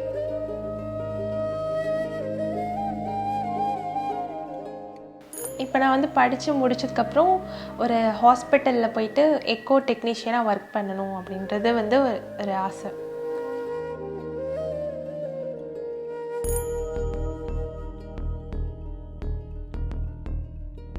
இப்போ வீட்டிலேருந்து நான் ஃபஸ்ட்டு GH டியூட்டி போயிட்டு அதுக்கப்புறம் தான் ஸ்கூலுக்கு வந்து கிளாஸ் எடுக்க போவேன். ஃபஸ்ட்டு GHக்கு போகிறதுக்கே எங்கள் வீட்டிலேருந்து 2 பஸ் மாறி GH போயிட்டு அங்கே டியூட்டி 2 மணிக்கு முடிஞ்சதுக்கப்புறம் அங்கேருந்து 2 பஸ் மாறி ஸ்கூலுக்கு வந்து கிளாஸ் எடுக்க போவேன். இப்போ 4 பஸ் நான் மாறி வர்றதுக்கு வந்து டோட்டலாக ஒரு நாளைக்கு வந்து எனக்கு வந்து 70 ரூபா வந்து செலவாகுது. மாதத்துக்கு பார்த்தாங்கன்னா 2,100 ரூபா, வருஷத்துக்கு வந்து 24,000 ரூபா முன்னெல்லாம் செலவாயிட்டு இருந்துச்சு. இப்போ வந்து இந்த இலவச பேருந்தை நான் யூஸ் பண்ணுறதுனால இப்போ என்னால் மாதம் 2,000 ரூபாய் சேவ் பண்ண முடியுது. 6 மாதத்துலேயே என்னால் 12,000 12,000 வந்து என்னால் சேவ் பண்ண முடியுது. வெயிட் பண்ணி மகளிர் வண்டியில் 2 ஏறி போகிறவங்களாம் இருக்காங்க. டெய்லி 100 ரூபாயிலேருந்து 150 ரூபா மிச்சம் பண்ணுறாங்க. இது மூலிமா என் தம்பி தங்கச்சிக்கு புக் ஃபீஸ் ஆகட்டும், இப்போ மெடிக்கல் எமர்ஜென்சியாக ஏதாச்சும் இருந்துச்சுன்னா அதுக்கு யூஸ் பண்ணுறதாகட்டும், இல்லை இந்த 12,000 சேர்த்து வச்சு ஒரு மாதம் வாடகை கொடுக்குறதாகட்டும், இந்த மாதிரி நிறைய விஷயங்களுக்கு வந்து இந்த இலவச பேருந்து இருக்கிறதுனால எங்களால் சேவிங்ஸ் பண்ண முடியாதனால நிறைய விஷயங்கள் எங்களுக்கு பயனுள்ளதாக இருக்குது. இப்போ நான் வந்து டவுனில் இருந்துட்டு வந்து படிச்சுட்டே வந்து பார்ட் டைம் ஜாப் போயிட்டுருக்கேன். இப்போ இதுவே வந்து கிராமத்தில் வாழ்கிற மக்கள், குக்கிராமத்தில் வாழ்கிற மக்கள்லாம் அன்றாடம் அவங்களுக்கு ஒரு செலவு இருக்கும். இந்த காசு இல்லாமலே அவங்களால வேற ஒரு இடத்துக்கு போயிட்டு புதிய தொழிலோ இல்லை படிக்கிறதோ காலேஜுக்கு போய் அவங்க சேர்றதோ அந்த மாதிரி இருக்கிறதுனால அவங்களோட வாழ்க்கை தரம் வந்து முன்னேறதா நான் வந்து நினைக்கிறேன். நடந்துனா 13 வருஷமாக இருக்கேன். மகளிர் விடியல் பயணம் வரதுக்கு முன்னாடி வந்து மக்கள் வந்து அதிகமாக வெளியில் வரமாட்டாங்க. இந்த மக்கள் விடியல் பயணம் வந்ததுலேருந்து அதிகமாக மக்கள் வெளியே வராங்க. நிறையா கட்டட வேலைக்கு போகிறாங்க, 100 நாள் வேலைக்கு போகிறாங்க. இந்த திட்டம் வந்து எனக்கு மட்டும் இல்லை, வாழ்க்கையில் வந்து முன்னேறணும்னு நினைக்கிற எல்லா பெண்களுக்குமே வந்து ஒரு நல்ல திட்டமாக இருக்குது. ஒரு மிகப்பெரிய நம்பிக்கையை எங்களுக்கு கொடுக்குது. ஒரு பண்டைய கால சீனாவில் ஒரு 2000 வருஷத்துக்கு முன்னாடி ஒரு பழக்க வழக்கம் இருக்கும். என்ன பண்ணுவாங்கன்னா டெண்டோ அக்கிலஸ் டெண்டன் ஒன்று இருக்கும். அதாவது நம்மளோட நடக்கிறதுக்கான டெண்டன். அது நீங்கள் காலை மடக்கி நிம்மறதுக்கு டெண்டோ அக்கிலஸ் டெண்டன் தான் ஆப்ரேட் ஆகும். அந்த டெண்டோ அக்கிலஸ் டெண்டன் என்ன ஆகுனா சீனாவில் பெண்களுக்கு கல்யாணம் பண்ணும்போது அந்த டெண்டனை வெட்டிடுவாங்க. சீன பெண்களுக்கு அது ஒரு முறை. பேசிக்கலாக என்னென்னா பெண்களோட மொபிலிட்டியை வந்து ரெஸ்ட்ரிக்ட் பண்ணும். ஸோ அந்த மாதிரி ஒரு சடங்கு என்ன பண்ணுன்னா பெண்கள் வீட்டோடு இருக்கிறதுக்காக இந்த முயற்சியை பண்ணுவாங்க. அப்போ மொபிலிட்டி என்பது பெண்களோட மொபிலிட்டியை ரெஸ்ட்ரிக்ட் பண்ணுறது தான் ஒரு ஆணாதிக்க சொசைட்டியோட மையக்கூறாக இருக்கும். அடுப்பூதும் பெண்களுக்கு படிப்பதற்கு சொன்ன விஷயங்களாம் இந்த மொபிலிட்டி ரெஸ்ட்ரிக்ஷன் தான் பார்க்கலாம். பெண்களுக்கு எதுக்கு கல்வி கொடுக்கணும் அப்படின்னு சொல்கிறது தான் பார்க்கலாம். ஸோ உலகத்தில் இருக்க அனைத்து சமூக செயற்பாட்டாளர்களும் சமூகத்துக்காக வேலை செஞ்சவங்களாம் பெண்ணோட விடுதலையும் பெண் கல்வியை பற்றி தான் பேசுவாங்க. ஏன்னா அவங்களுக்கு தெரியும் பெண்ணோட விடுதலையும் பெண் கல்வியும் கொடுத்தா தான் அந்த சமூகம் வளர்ந்த சமூகமாக நிர்ணயிக்கப்படணும் என்ற ஆழமான கருத்து உலகெங்கும் நடந்த புரட்சிகள்லையும் உலகம் எங்கும் நடந்த மாற்றங்களையும் இருக்குது. அப்போ இந்த மொபிலிட்டின்னு வரும்போது திராவிடியன் மாடல் கவர்னன்ஸ், திராவிட மாடல் ஆட்சி வந்து தமிழ்நாட்டு முதல்வரோட முதல் கையெழுத்து. அவர் ஆட்சி பொறுப்பேற்ற பெண் வந்து விடியல் பயணம். அப்போ இது ஒரு ரோல் மாடல் ப்ரோக்ராம். இது இந்த கான்செப்டே தெரியாமல் இதுக்கு ஆணுக்கும் டிக்கெட் கொடுக்கணும் அப்படின்னு சொல்கிறதெல்லாம் வேடிக்கையான பேச்சு. ஏன்னா இங்கே வந்து இந்த விடியல் பயணம் என்பது ஆணாதிக்க சமூகத்திலேருந்து பெண்களை விடுவிப்பதுக்கான ஒரு முற்போக்கு தனத்தில் தமிழ்நாட்டு முதல்வர் வழங்கிய திட்டம். இது புதுமை பெண் திட்டம் அப்படின்னு சொல்லும்பொழுது நம்ம மனசில் தோன்றது எப்படின்னா பல பேர் கேட்குறதும் இத்தனை ஸ்காலர்ஷிப்ஸ் இருக்குது. அரசு மூலியமாக கொடுக்குற ஸ்காலர்ஷிப்ஸு, பலவிதமான டிபார்ட்மெண்ட்ஸ் துறைகள் மூலியமாகவும் பலவிதமான இந்த மாதிரி ஒரு ஸ்காலர்ஷிப் கொடுக்கும்போது ஏன் மீண்டும் அரசு வந்து 1000 ரூபா ஒரு பெண் குழந்தைகளும் 6லேருந்து 12 அரசு பள்ளியில் படிக்கிற பிள்ளைங்களுக்கு கொடுக்கணும் என்கிற ஒரு கேள்வி வந்து சாதாரணமே வந்து மக்கள் கேட்பதற்கு வாய்ப்புகள் உண்டு. ஆனால் ஒரு பாரதி விலக்கிய அந்த பெண் மாதிரி ஒரு பெண் குழந்தை வளரணும் அப்படின்னா கல்வி வந்து ஒரு முக்கியமான ஆயுதம். அப்போ அந்த கல்வி முக்கியமான ஆயுதம் வரும்போது சில குழந்தைங்களுக்கு வந்து பள்ளிக்கு அப்புறம் மேற்கல்வி போகும்பொழுது பல குடும்பங்களில் சில சிக்கல்கள், சில கஷ்டங்கள். அதே நேரத்தில் வந்து இன்னும் வந்து இந்த கலாச்சார ரீதியாக பார்த்திங்கன்னா பெண் குழந்தைங்களை வந்து மேற்கொண்டு படிக்க வைக்கணுமா வைக்கக்கூடாதா, சிறு வயதிலே திருமணம் பண்ணி கொடுத்துடணும், ஏன்னா வசதி கிடையாது. இருக்காங்க வீட்டில் குழந்தைங்க, அப்போ ஆண் குழந்தைக்கு வந்து செலவு பண்ணணும், பெண் குழந்தைக்கு செலவு பண்ண வேண்டாங்கிற பல கருத்துக்கள் பல இடங்கள் இன்னும் இருக்கிற இந்த காலகட்டத்தில் எல்லா பெண் குழந்தைங்களும் படிக்கணும், அவங்கள வந்து ஊக்க வைக்கணுங்கிற ஒரு காரணத்துக்காக தான் மாண்புமிகு முதலமைச்சர் வந்து இந்த மாதிரி வந்து குழந்தைகளை வந்து ஊக்க வைக்கணும்னா அவங்களுக்கு ஒரு கேஷ் இன்சென்டிவ் இருந்தால் தான் அவங்களால படிக்க முடியும். என் பேர் ஃபாத்திமா அஃப்னா. நான் கவர்மெண்ட் ஆர்ட்ஸ் சயின்ஸ் காலேஜில் உமன்ஸ் காலேஜில் 3rd இயர் படிக்கிறேன், பிகாம் படிக்கிறேன். அப்பா வந்துட்டு துணி கடை வேலை பார்க்குறாங்க, அம்மா வந்துட்டு ஹவுஸ் ஒய்ஃபாக இருக்காங்க. அண்ணாங்க 2 பேரும் காலேஜ் முடிச்சுட்டு ஒர்க் போகிறாங்க. என் பேர் நஜீர் முகமது. அவங்க யாருமே அதாவது எங்கள் ஃபேமிலியில் அதிகமாக படிப்பு யாருமே கிடையாதுங்க. இப்போ தான் ஃபஸ்ட்டு என் பொண்ணுடைய படிக்க வச்சுருக்கேன் டிகிரி அளவுக்கு.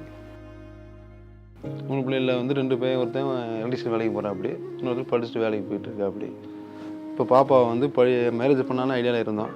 ஆனால் என்னன்னா பாப்பா படிக்கணும், காலேஜ் தான் படிப்பேன், மேரேஜ்லாம் பண்ண மாட்டேன்னு சொன்னோம். காலேஜில் படிச்சுட்டு இருக்காங்க. எனக்கு படிப்பில் இன்ட்ரெஸ்ட் அதிகம் சின்ன வயசுலேருந்து. இவங்க வந்துட்டு 12th முடித்ததும் மாப்பிள்ளை வருது அப்படின்னு சொல்லவும் நான் அழுதுட்டு தான் அடுத்து நான் படிக்கவே வந்தேன். அழுது. அப்புறம் வீட்டில் ரொம்ப ஃபோர்ஸ்லாம் பண்ணல, ஆனால் சொந்தக்காரவங்க தான் எதுக்கு படிச்சுட்டு படிப்பெல்லாம் வேஸ்ட்டு, எப்படியுமே கல்யாணம் பண்ணி போய் வாழ போகிறதான்னு சொல்லிட்டே இருந்தாங்க. வீட்டில் எனக்கு சப்போர்ட்டாக இருந்தாங்க, அதனால நான் அழுதுட்டு எப்படியோ படிக்க வந்துட்டேன். அது நம்ம எனக்கு வந்து அந்த ஐடியாவே கிடையாது, படிக்க வைக்கணுங்கிற ஐடியாவே இல்லாமல் தான் இருந்தேன். ஆனால் லாஸ்ட்டில் இப்போ படிக்க வைக்கும்போது நம்மளுடைய ஆர்வங்கள் நமக்கு அதிகமாக இருக்குது. பிள்ளைய படிக்கும்போது அந்த பிள்ளை இன்ட்ரெஸ்ட்டாக படிக்கும்போது நமக்கு ஒரு ஆர்வம் அதிகமாக இருக்குது. சரி படிக்க வைக்கணும், இன்னும் படித்ததாக வேலை வாங்குற மாதிரி படிக்க வைக்கணும் கூட ஆர்வம் அதிகமாகிடுச்சு. இப்போ நான் இப்போ தான் அந்த ஒரு வருஷமாக ஜவுளி கடைக்கு இப்போ இங்கே வந்து நான் போயிட்டுருக்கேன். அதுக்கு முன்னாடி பெயிண்டிங் வேலை தான் போயிட்டுருந்தேன். அன்றைக்கெல்லாம் வந்து பெயிண்டிங் 2 நாள் வேலை இருக்கும், 4 நாள் வேலை இருக்காது. அப்புறம் காசு இல்லாமல் இருக்கும். ஒரு நாள் காலேஜுக்கு போகிற அளவுக்குலாம் பைசா கொடுக்குற அளவுக்குலாம் இருந்தோம். சில பேர் வீட்டில் வந்துட்டு அதை வேண்டாம், எனக்கு கல்யாணம் பண்ணி வச்சு அவங்க கடமை முடிஞ்சிடும் அப்படின்ற மாதிரி யோசிச்சு படிக்க வைக்கிறது இல்லை. அதே பசங்க படித்தாங்கன்னா அவங்க ஃபேமிலி நல்லாயிருக்கும், அவங்க தான் குடும்பத்தை பார்த்துப்பாங்க அப்படின்னு நினச்சிக்கிறாங்க. அதனாலே வந்துட்டு பெண்களை படிக்க வைக்கிறாங்க ரொம்ப கம்மியாக இருக்குது. ஆனால் இந்த மாதிரி திட்டத்து மூலமாக அவங்க காசு தரனால அதை வந்துட்டு வச்சுட்டு நாங்கள் எங்களால் படிக்க முடியுது சார். படிமான்னு நாங்கள் இது வரைக்கும் சொன்னது கிடையாது. பிள்ளைய அந்த பிள்ளை ஆர்வமாக எடுத்து அதான் படிக்கிறாங்க. அதனால் இப்போ திருப்பி இந்த முடிச்சுட்டு திருப்பி படிக்கணுங்கிறாங்க, காலேஜுக்கு போகணுங்கிறாங்க. திருப்பி படிக்கணும்னு ஆர்வம் எனக்கு இருக்குது. நான் காலேஜ் ஃபஸ்ட் இயர் போனப்பவே புதுமை பெண் திட்டம் வந்துருச்சு. அப்போவே நான் அப்ளை பண்ணேன், எனக்கு அப்போவே சாங்ஷன் ஆகி வந்துருச்சு. அது வந்துட்டு எனக்கு 1000 ரூபா வர்றது ரொம்ப யூஸ்ஃபுல்லாக இருக்குது. வீட்டில் வந்துட்டு நம்ம எனக்கான செலவுக்கு காசு கேட்க வேண்டாம். கவர்மெண்ட்லேருந்து வர அந்த புதுமை பெண்லேருந்து வர 1000 ரூபா வச்சு எனக்கு தேவையான செலவுகளை நானே பண்ணிகிட்டு இருக்கேன். இப்போ இந்த பஸ் ஃப்ரீனால டெய்லி நம்மள்ட்ட கேட்குறதுல காசு கேட்குறதுல எதுவும் கேட்குறதில்ல. டக்குனு வந்து காலை 7:30க்கெலாம் கிளம்பிடுவாப்பில்லம்மா. இவ்வளோ ஹெல்ப் பண்ணுறதுனால தானே இப்போ பிள்ளைய படிக்க வச்சுருக்கேன். நானே படிக்க வைக்க முடியாமல் தான் இருந்தேன். இப்போ இத்தனை நமக்கு வந்து பஸ் ஃப்ரீ மாதம் 1000 ரூபா எல்லாம் வரும்போது நமக்கு வந்து நம்மகிட்ட வந்து காசை வாங்காத அளவுக்கு பொண்ணு படிச்சுக்குது. இப்போ மாதம் 1000 ரூபானா அதை சேர்த்து வச்சுக்கிறது. தேவைன்னா ஃபீஸ் கட்டணுமா, 2000 ரூபா 500 ரூபா வேணுமா அந்த சேர்த்து கட்டிக்க எல்லாமே. அது ஹெல்ப்பாக தான் இருக்குது நமக்கு அந்த 1000 ரூபா. ஏன்னா பல இடங்களில் நாங்கள் பார்க்குறோம், இன்றைக்கி இருக்கிற சூழ்நிலையில் வந்து அவங்க வந்து ஒரு பகுதி நேர வேலைக்கு போக வேண்டியிருக்கு, இல்லை வேறு ஏதாவது ஒரு கஷ்டப்பட வேண்டியிருக்கு. அந்த மாதிரி பண்ணிவிட்டு அதுக்கப்புறம் படிக்க வேண்டியிருக்கு. இந்த பணம் வந்து அவங்க எதுக்கு வேணாலும் யூஸ் பண்ணலாம். அதாவது 1000 ரூபா அவங்களுடைய படிப்பு கல்விக்கும். ஏன்னா போக்குவரத்து வந்து ஃபஸ்ட்டு வந்து அதை வந்து சுலபமாக பண்ணி குழந்தைங்க போயிட்டு வர்றதுக்கு ஒன்றும் பிரச்சனை இல்லை. போன பிறகு கூட படிக்கணும், ஒரு புத்தகம் வாங்கணுமா, ஒரு இன்ஸ்ட்ருமெண்ட் வாங்கணுமா, இல்லை அந்த பணத்தை சேர்த்து வச்சு அவங்க ரெக்கரிங் டெபாசிட்டை வச்சு மேற்கொண்டு அவங்களுடைய ஒரு பயனுக்காக ஒரு ப்ராஜெக்ட்டுக்கும் உபயோகிக்கலாம். அவங்க சந்தர்ப்ப சூழ்நிலை கொண்டு வரதுக்காக தான் இந்த புதுமை பெண் திட்டம். அதில் ஒன்றே ஒரு ரிக்வெஸ்ட் என்ன, அந்த குழந்தைங்க வந்து தமிழ்நாடு அரசு பள்ளியில் படித்திருக்கணும், 6லேருந்து 12 படித்திருக்கணும். படித்த குழந்தைங்களுக்கு கண்டிப்பாக இந்த உதவி பணம் சேரும்.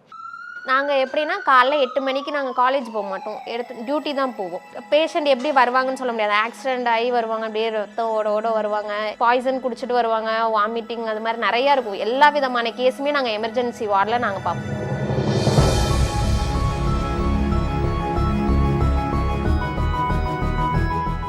நாங்கள் தான் ஃபஸ்ட்டு பேஷண்ட்டை அட்டென்ட் பண்ணுவோம். நாங்கள் அட்டென்ட் பண்ணுவோம், எங்களுக்கு டாக்டர்ஸ் வந்து இன்ஸ்ட்ரக்ஷன்ஸ் கொடுப்பாங்க. என் பேர் வைஷாலி. நான் புதுக்கோட்டை மெடிக்கல் காலேஜில் accident and emergency care technology படிச்சுட்ருக்கேன். அம்மா வந்து ஹவுஸ் ஒய்ஃபாக தான் இருக்காங்க. அப்பா வந்து டிரைவர் வேலை பார்க்குறாங்க. என் கூட பிறந்தவங்க ஒரு அக்கா, 3 தங்கச்சி. எல்லாருமே கவர்மெண்ட் ஸ்கூலில் தான் படித்தோம். ஸ்கூல் படிக்கிற வரையுமே எப்போவுமே அப்பா தான் எல்லாமே. எங்கள் எல்லாருக்குமே அப்பா மட்டும்தான் வெளியே சம்பாதிக்கிறது, அவங்க எங்களுக்கு செலவு பண்ணுறது மட்டும்தான். அக்காவும் காலேஜ் படிக்கிறாங்க. காலேஜ் படிக்கையில் ஹாஸ்டலில் இருந்தாங்க. அவங்களுக்கும் செலவுக்கு அப்பா அமௌண்ட் அனுப்பணும். இங்கே எங்களுக்கும் புக்ஸு, நோட்ஸு, அது மாதிரி எல்லாமே அப்பா எங்களுக்கு செலவு பண்ணணும். கொஞ்சம் கஷ்டமாக இருக்கும். எதுவாக இருந்தாலும் செய்கிறதுனா யோசிச்சு பண்ணுற மாட்டேங்க இருக்கும். நமக்கே ஒரு பொருள் வாங்கணும்னா காசு இருக்குமா இருக்காதா, கேட்போமா வேணாமா அப்படின்னு இருக்கும். காலேஜில் தான் இன்ஸ்ட்ரக்ஷன்ஸ் கொடுத்தாங்க. காலேஜில் வந்து ஆஃபீஸ் ரூம்லேருந்து மேம் இன்ஃபார்ம் பண்ணாங்க, இந்த மாதிரி கவர்மெண்ட் ஸ்கூலில் படித்தவங்க 6th to 12th கவர்மெண்ட் ஸ்கூலில் படித்தவங்க வந்து புதுமை பெண் ஸ்கீமுக்கு வந்து அப்ளை பண்ணலாம். அப்ளை பண்ணி எனக்கு இப்போ வந்து ஸ்கீமில் வந்து அமௌண்ட் ஏறிட்டுருக்கு. எனக்கு மாதம் கரெக்டாக ஒரு 10 இல்லை 12 அந்த டேட்டுக்குள்ளே எனக்கு அமௌண்ட்டு ஏறிடும். எனக்கு மட்டும் இல்லை, அக்காவும் காலேஜ் படிக்கையில் புதுமை பெண் ஸ்கீமில் அவங்களுக்கும் அமௌண்ட் ஏறிச்சு. இந்த அமௌண்ட் வச்சு நான் அப்பா அம்மா வெட்டிங் டேக்கு வந்து கேக் வெட்டினேன். அவங்க ரொம்ப ஹாப்பி ஆகிட்டாங்க. நான் வந்து அவங்க எதிர்பார்க்க மாட்டாங்க எதுவுமே. நான் கேக்கு வாங்கிட்டு வந்தோடனே சர்ப்ரைஸ் ஆகிட்டாங்க. ஏமா அதெல்லாம் செலவு பண்ணுவேன், விடுங்க ஒரு வாட்டி தானே வரும், ஒரு வருஷத்துக்கு ஒரு நாள் வர்றது, அதில் பண்ணுவோமே அப்படின்னு சொல்லிட்டு அப்படி வச்சோம். இப்போ பேஷண்ட் கிட்ட நாங்கள் போகையில் வந்து எங்களுக்கு செல்ஃப் சேஃப்டி ப்ராடக்ட்ஸ் நிறைய தேவைப்படும். எப்போது என்ன கையில் படும். இப்போ க்ளவுஸ்லாம் நாங்கள் போட்டோம்னா கை ஃபுல்லாக அப்படியே வெள்ளை வெள்ளையாக மாவாக ஆயிரும், சாப்பிடக்கூட முடியாது, அப்படியே ஒரு மாதிரி ஸ்மெல் அடிக்கும். இப்போ ஹேண்ட் வாஷ் வந்து கம்பல்சரி எங்களுக்கு தேவைப்படும். அந்த எனக்கு தேவைப்படுறது எல்லாமே வந்து இப்போ ஹேண்ட் வாஷ் முடிஞ்சிருச்சுன்னா நான் இப்போ அந்த காசை வெயிட் பண்ணுவேன். புதுமை பெண் காசு வந்தோடனையும் நான் ஹேண்ட் வாஷ் வாங்கி வச்சுக்குவேன். இப்போ வந்து இந்த 1000 ரூபாய் ஏறிச்சுன்னா, பா எனக்கு இது தேவைப்படுதுப்பா நான் வாங்கிக்கட்டுமா அப்படின்னு கேட்பேன். வாங்கிக்கப்பா அப்படின்பாங்க, அவ்வளோதான். சந்தோஷமாக இருக்கும். நல்ல வேலை இந்த வீட்டில் வந்து நம்ம தொலை பண்ணல, நமக்கு வேணுன்றதை நம்ம பார்த்துக்குறோம், அதுக்கு இந்த அமௌண்ட் யூஸ்ஃபுல்லாக இருக்குது. இந்த உதவி பணம் அப்படின்னு சொல்கிறது வந்து உதவின்னு சொல்ல மாட்டேன் நான். ஒரு அரசுடைய கடமை. எந்த ஒரு நல்ல அரசு இருந்துச்சுன்னா அரசுடைய கடமை வந்து ஒரு நல்ல உணவு, நல்ல கல்வி, நல்ல இந்த மாதிரி சுகாதார பழக்கங்களை கொடுக்க வேண்டிய ஒரு கட்டாயம்தான். அந்த கட்டாயத்தை வந்து தமிழ்நாடு அரசு வந்து சிறப்பாக செஞ்சுருக்கிறாங்க. இதனால் பல குழந்தைங்களுக்கு உதவி கிடைச்சது. என் பேர் நித்யா, நான் வால்பாறையில் இருக்கேன். என் கணவர் பேர் பிரதாப் குமார். என் பிள்ளைங்க 2 பேர், நிகில், நிவின். ஒருத்தன் 8th படிக்கிறான், ஒருத்தன் 4th படிக்கிறான். 2007 நான் +2 முடித்தேன். அதுக்கப்புறம் என்னால் வந்து படிக்கிறதுக்கு முடியாதனால, பணம் கட்டி எங்கள் வீட்டில் படிக்க வைக்கிறதுக்கு முடியாதனால வந்து நான் என்ன பண்ணிட்டேன், வேலைக்கு ஜாயின் பண்ணிட்டேன். வேலை செஞ்சு ஒரு 7 வருஷமாக வேலை செஞ்சுட்டு இருந்தேன். அதுக்கப்புறம் வந்து 2011 மேரேஜ் ஆச்சு. மேரேஜ் ஆகி முடித்த ஒரே வருஷம் தான் எங்களோட மேரேஜ் லைஃப் நல்லா இருந்துச்சு. மறுபடியும் பெரியவ பிறந்து அந்த 1.5 வயசுலேயே வந்து என் வீட்டுக்காரருக்கு வந்து உடம்பு சரியில்லாமல் ஆயிட்டாரு. வீட்டில் வந்து அவரை கொஞ்சம் ரெடி பண்ணுறக்கு ஆள் வேணும், ஒருத்தர் தூக்க பிடிக்க ஆள் வேணுங்கிறதுனால வந்துட்டு நான் வந்து வீட்டில் இருக்க வேண்டிய சூழ்நிலை ஆயிடுச்சு.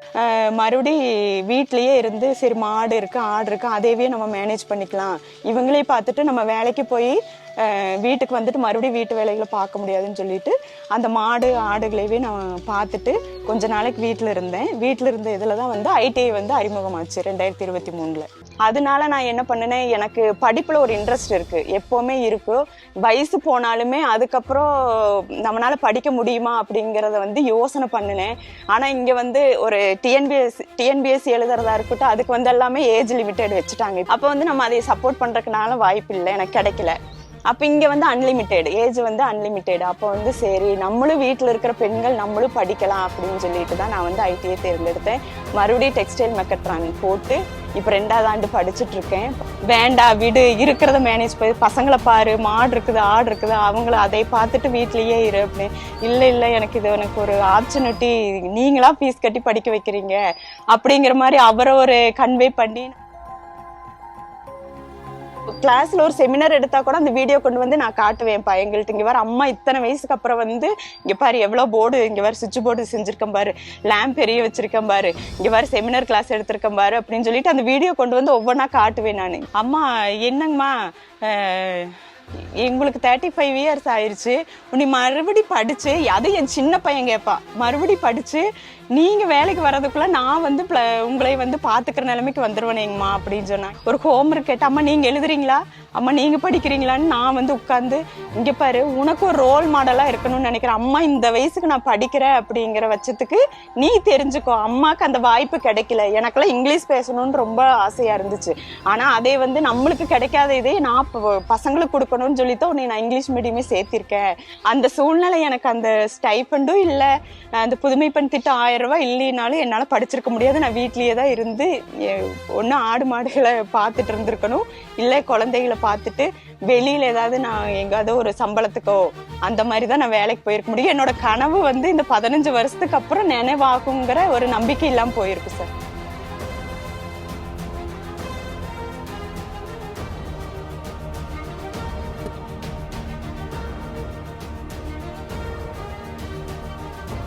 ஒரு சிறந்த அரசுடைய கடமை ஒவ்வொரு பெண் குழந்தையும் நன்றாக படித்து வாழ்க்கையில் முன்னுக்கு வரணும். இந்த வாழ்க்கையில் முன்னுக்கு வரணும் அப்படிங்கிற ஒரு கட்டாயம் வரும்போது அவங்களுக்கு வந்து என்ன தான் வசதி இருந்தாலும் வசதி இல்லைனாலும் அந்த குழந்தைங்களுக்கு வந்து ஒரு மாதத்துக்கு ஒரு 1000 ரூபாய் வருது அப்படின்னு சொல்லும்போது அந்த 1000 ரூபாய் வந்து வெறும் அவங்களுக்கு வந்து இந்த வீண் செலவு கிடையாது. அவங்க ஒவ்வொரு மாதத்துக்கும் தேவைப்படுற பல பொருட்களும் வாங்கலாம், புத்தகங்களும் வாங்கலாம். இல்லை ஒரு சிறந்த குழந்தை படிச்சுட்டு இருக்க அவங்களுக்கு வந்து ப்ராஜெக்ட் அப்படின்னு வருதுன்னா அந்த பணத்தை சேர்த்து வச்சு கூட ஒரு அருமையான ப்ராஜெக்ட் செய்ய முடியும். வாழ்க்கையில் பல காரணங்கள் பண்ண முடியும். அதே நேரத்தில் வந்து சில இடங்களில் குழந்தைங்களுக்கு வசதி இல்லை. அவங்க வந்து ஒரு வேலைக்கு போயிட்டு வராங்க, பகுதி நேர வேலைக்கு போயிட்டு வந்து திரும்பி எதையும் பண்ணணும். இல்லை பாசிபிள் குடும்பத்துக்கே அது வந்து ஒரு செலவு கூட அவங்க உபயோகிக்கிறதுக்கு ஒரு வாய்ப்பு உண்டு.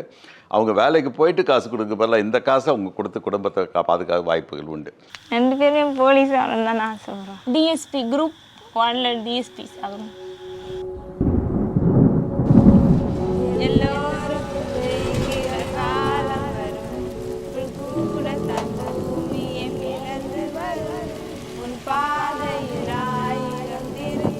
என் பேர் வீதி ஜெஸ்டி. என் பேர் தேவிஸ்ரீ. நாங்கள் 2 பேருமே திருச்சி டிஸ்ட்ரிக்டில் தான் இருக்கோம். 6th-லேருந்து 10th வரைக்கும் அரசு மேல்நிலைப்பள்ளி ஐலாப்பட்டில் படித்தோம். 11th 12th வந்து திருச்சிராப்பள்ளி மாடல் ஸ்கூலில் படித்தோம். இப்போ வந்து பார்த்திங்கன்னா தந்தை பெரியார் கவர்மெண்ட் ஆர்ட்ஸ் சயின்ஸ் காலேஜில் படிச்சுட்ருக்கோம். ஃபஸ்ட் இயர் பிசிஏ படிச்சுட்ருக்கோம். அம்மாவோட வருமானத்தை வச்சு மட்டுமே நாங்கள் வந்து குடும்பத்தை வந்து ஓட்ட முடியல. நாங்கள் ஸ்கூல் படிக்கும்போது 6th-லேருந்து 10th வரைக்குமே வந்து பக்கத்தில் இருக்கக்கூடிய மளிகை தோட்டத்தில் தான் போய் பூ எடுப்போம்.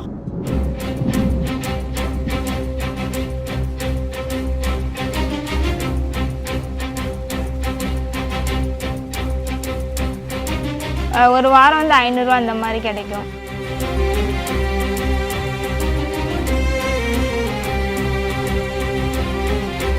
ஒரு 6 மணி வரைக்கும் கூட எடுத்திருக்கோம். லீவ் நாளெல்லாம் காலைல 6 மணிக்கு போயிட்டு சாயந்தரம் 6 மணி வரைக்கும் கூட எடுத்திருக்கோம்.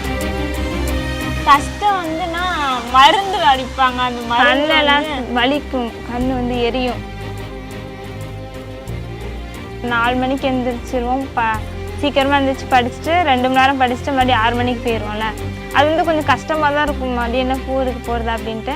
ஆனால் இப்போ நாங்கள் 2 மணி நேரம் படித்தனால அந்த டைம் வந்து நமக்கும் மைண்டு ஃப்ரீயாக இருக்கணும் அப்படின்றனால நாங்கள் அதை இப்படி யூஸ் பண்ணிப்போம். 2 பேர்த்துக்குமே போலீஸ் ஆகணும். போலீஸ் அந்த யூனிஃபார்ம் எல்லாம் ஒரு ஈர்ப்பு. அதுக்காண்டி தான் இப்போ நாங்கள் மெயினாகவே என்சிசிலே சேர்ந்தோம். ஏன்னா இப்போ போலீஸில் வந்து ஸ்பெஷல் மார்க்கு இந்த மாதிரி என்சிசி என்எஸ்எஸ்க்குலாம் தனியாக மார்க் ஒதுக்குறாங்க. இப்போ என்சிசி இருக்கும்போது நாங்கள் அதில் மார்க்ஸ் இது பண்ணால் ஈஸியாக நம்மளால் கொஞ்சம் ஸ்கோர் பண்ணிட்டு போயிடலாம் அப்படின்றதுக்காக என்சிசி சேர்ந்தோம். காலேஜ்லேருந்து நாங்கள் சேரும்போது சொல்லிட்டாங்க, இந்த மாதிரி 6th-லேருந்து 12th வரைக்கும் கவர்மெண்ட் ஸ்கூலில் படித்தா நமக்கு இந்த மாதிரி ஸ்கீம் வரும், புதுமை பெண் வரும்னு சொல்லிட்டாங்க. காலேஜில் அப்ளை பண்ணிட்டாங்க. நாங்கள் ஆனால் ஓகே நமக்கு இது வந்தால் யூஸ்ஃபுல்லாக இருக்கும்னு நினச்சோம். ஸ்கூல் படிக்கும்போது இப்போ வந்து நாங்கள் பூ எடுத்தனால அந்த காசு வந்து நாங்கள் யூஸ் பண்ணோம். இப்போ வந்து காலேஜ்லேயே எங்களுக்கு 1000 ரூபா தரனால அது நாங்கள் எஜுகேஷனலுக்கு யூஸ் பண்ணிக்கிறது ரொம்ப யூஸ்ஃபுல்லாக இருந்துச்சு. இப்போ இந்த 1000 ரூபா நாங்கள் சம்பாதிக்கணும் அப்படின்னா நாங்கள் 2 வாரம் போடுற உழைப்பு தான் எங்களுக்கு அந்த 1000 ரூபாய் கிடைக்குது. இப்போ வந்து கவர்மெண்ட்டே மாதம் 1000 ரூபா தரனால இப்போ நாங்கள் வேலையை வந்து குறைச்சிட்டு படிக்கிறதுக்கு ரொம்ப டைம் ஸ்பெண்ட் பண்ணனால எங்கள் கனவுகளை நோக்கி ஓடுறதுக்கு ரொம்ப யூஸ்ஃபுல்லாக இருக்குது. எக்ஸாமுக்கு ப்ரிப்பேர் பண்ணுறதுக்கும் இது டைம் கிடைக்கிறனால ரொம்ப யூஸ்ஃபுல்லாக இருக்குது. அதில் வரக்கூடிய காசை வச்சு நாங்கள் ஸ்டடீஸ்க்கே நாங்கள் நோட்டு இந்த மாதிரி வாங்கிக்குவோம். அதுவே எங்களுக்கு யூஸ்ஃபுல்லாக இருந்துச்சு. அம்மாட்ட கேட்காம நாங்களே வாங்கிக்கிறது எங்களுக்கு கொஞ்சம் யூஸ்ஃபுல்லாக இருந்துச்சு.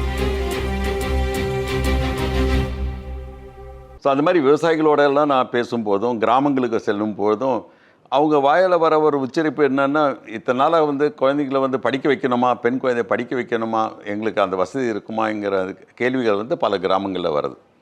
அவங்க சொன்னது வந்து இது வந்து ரொம்ப சிறப்பான ஒரு திட்டம், எங்களுக்கு வந்து ரொம்ப வசதியாக இருக்குது, சந்தோஷமாக இருக்குங்கிற ஒரு கருத்து முன் வச்சுருக்கிறாங்க. இதுவே ஒரு பெரிய அச்சீவ்மெண்ட்டு. இன்னும் சார்ந்து இன்னும் நிறைய குழந்தைகள் படித்து வாழ்க்கையில் முன்னுக்கு வரணும். பெண் குழந்தைங்களை வந்து ஆதரித்து வரும்போது ஒரு கேள்வி சில குடும்பங்கள்லேருந்து வருது.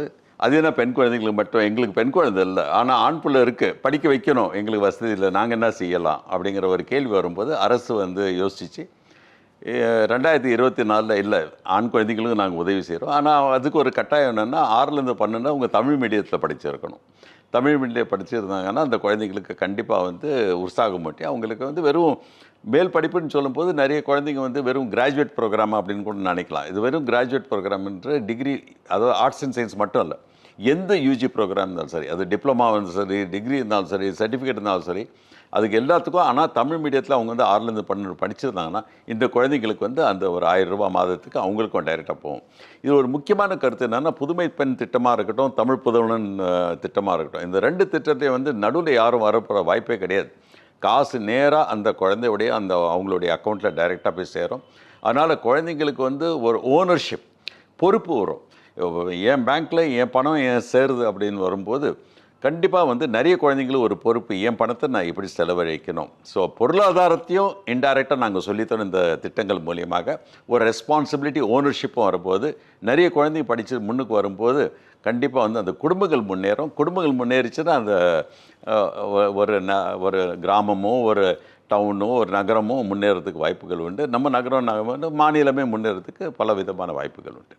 என் பேர் ஜெயராம், நான் சிறுவாணி சாடிவேலில் இருக்கேன்.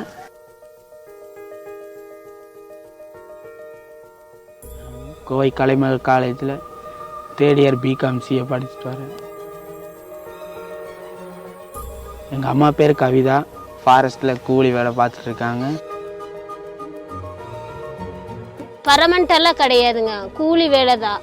ஒரு நாளைக்கு வந்தால் 380 ரூபா கூலி தாங்க.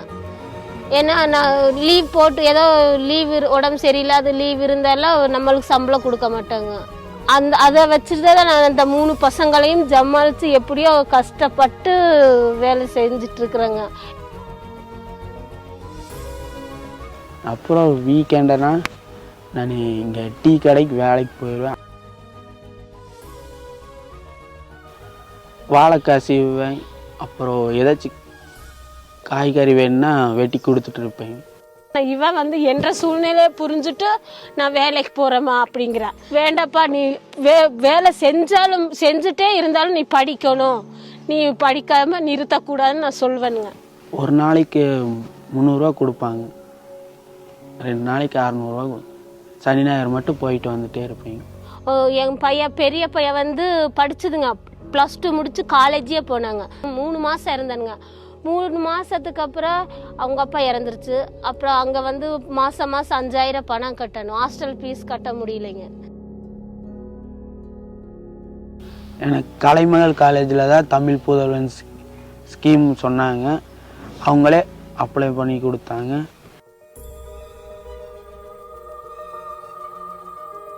அப்புறம் மாதமான 1000 ரூபா என்னோடய அக்கௌண்ட்டுக்கே வந்து சேர்ந்துருங்க.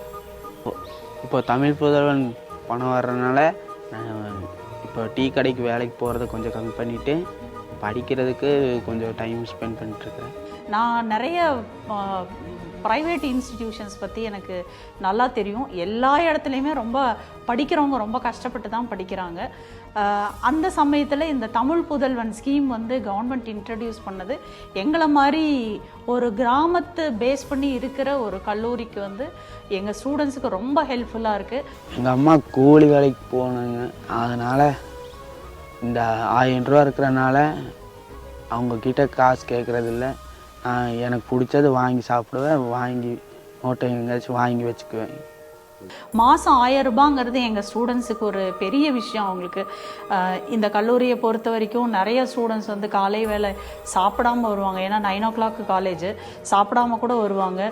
மத்தியானம் ஒரு நேரம் சாப்பிடுவாங்க, 2:30க்கு காலேஜ் முடிஞ்சோடனே வேலைக்கு போயிடுவாங்க. என் பையன் வந்து இந்த மாதிரி இருக்கக்கூடாது. இவன் இப்படி ஒரு கை கால் இருந்தாலும் அவனை 3 டிகிரி நான் படிக்க வைக்கிறேன். இப்போ அவன் ஒரே டிகிரி போகுது, நான் வேலைக்கு போகிறேன்னு சொல்கிறேன் சார். ஆனால் நான் விட மாட்டேனுங்க. நீ வேலைக்கு போனாலும் இன்னமும் 2 டிகிரி படிக்கணும், நல்ல முறையாக இருக்கணும்ப்பா. அவங்கள தான் 2 பேரை படிக்க வைக்க முடியல, உன்னையாவா நான் 3 டிகிரி படிக்க வைப்பேன் அப்படிங்கிற உறுதியில் அதை சொல்லிட்டு இருக்கிற கேளுங்க. இப்போ பல ஆண்டுகளுக்கு முன்பு அப்படின்னு பார்க்கும்போது இப்போ நாங்களும் படிக்கிற காலத்தில் வந்து ஒரு ஃபீஸுங்கிறது ஒரு பெரிய விஷயம். அப்போ வந்து மெரிட் ஸ்காலர்ஷிப் அப்படின்னு கொண்டு வருவாங்க. ஒரு பரீட்சை எழுதுகிறோம், பரீட்சை எழுதி அதை பாஸ் பண்ணி எங்களுக்கு ஒரு உதவி தொகை அப்படின்னு வரும்போது கண்டிப்பாக எங்களுக்கு ஒரு பூரிப்பு வரும். ஏன்னா we are saving the money for the family அப்படின்ற ஒரு கருத்து ஒரு பக்கம், குடும்பத்துக்கு பெனிஃபிட் ஒரு பக்கம், ப்ளஸ் நம்மளுடைய சாமர்த்தியத்தில் நாங்கள் இதை எடுத்துருக்குறோம். எனக்கு கிடைக்கிற ஒரு உதவி தொகை இல்லை, அது எனக்கு கிடைக்கிற சன்மானம். நான் படித்து முன்னுக்கு வரேன், இந்த அரசு வந்து என்னை ரெக்கக்னைஸ் பண்ணி என்னுடைய கல்வி என்னுடைய அறிவை ரெக்கக்னைஸ் பண்ணி என்னை மேல் படிப்புக்கு கொண்டு போகிற கருத்து வருது. So it is not a scholarship, it is a support. இப்போ தமிழ்நாட்டை பொறுத்த வரைக்கும் நான் முதல்வன் ஸ்கீம்ங்கிறது வந்து ஒரு செகண்ட் ஜெனரேஷன் ரீஃபார்முக்கு உண்டான ஒரு ஸ்கீமாக தான் நான் பார்க்குறேன். அது ஏன் அப்படி சொல்கிறேன்னு பார்த்தீங்கன்னா, இங்கே தமிழ்நாட்டோட பெரிய இப்போது பிரச்சனைங்கிறத விட வந்துட்டு ஒரு சேலஞ்ச் அப்படின்னு பார்த்தோம்னா, 50 விழுக்காடு மாணவர்கள் பள்ளி முடித்து கல்லூரியில் போகக்கூடிய சூழ்நிலைக்கு வந்து கொண்டு வந்துட்டோம். ஆனால் கல்லூரிக்கு போகக்கூடிய மாணவர்கள் அவங்களுடைய வேலை வாய்ப்புகளை வந்து உறுதிப்படுத்துறதுங்கிறது தான் இப்போ செகண்ட் ஜெனரேஷன் சேலஞ்சாக வந்து இப்போ உருவாயிருக்கு. அந்த சேலஞ்ச் அட்ரஸ் பண்ணுறதுக்கு உண்டான ஸ்கீம் தான் நான் முதல்வன் ஸ்கீமாக வந்து நான் வந்து பார்க்குறேன். சின்ன வயசுலேருந்தே அப்பா கடலுக்கு தான் போயிட்டு இருந்தார். அவர் சம்பாதிக்கிறது தான் வீட்டில் ரன் பண்ணிகிட்டு இருந்தோம். இப்போது நான் வேலைக்கு போக ஆரம்பித்து இப்போ நானும் வந்து ஒரு என்னால் முடிஞ்சதை நான் வீட்டுக்கு கொடுக்குறேன்.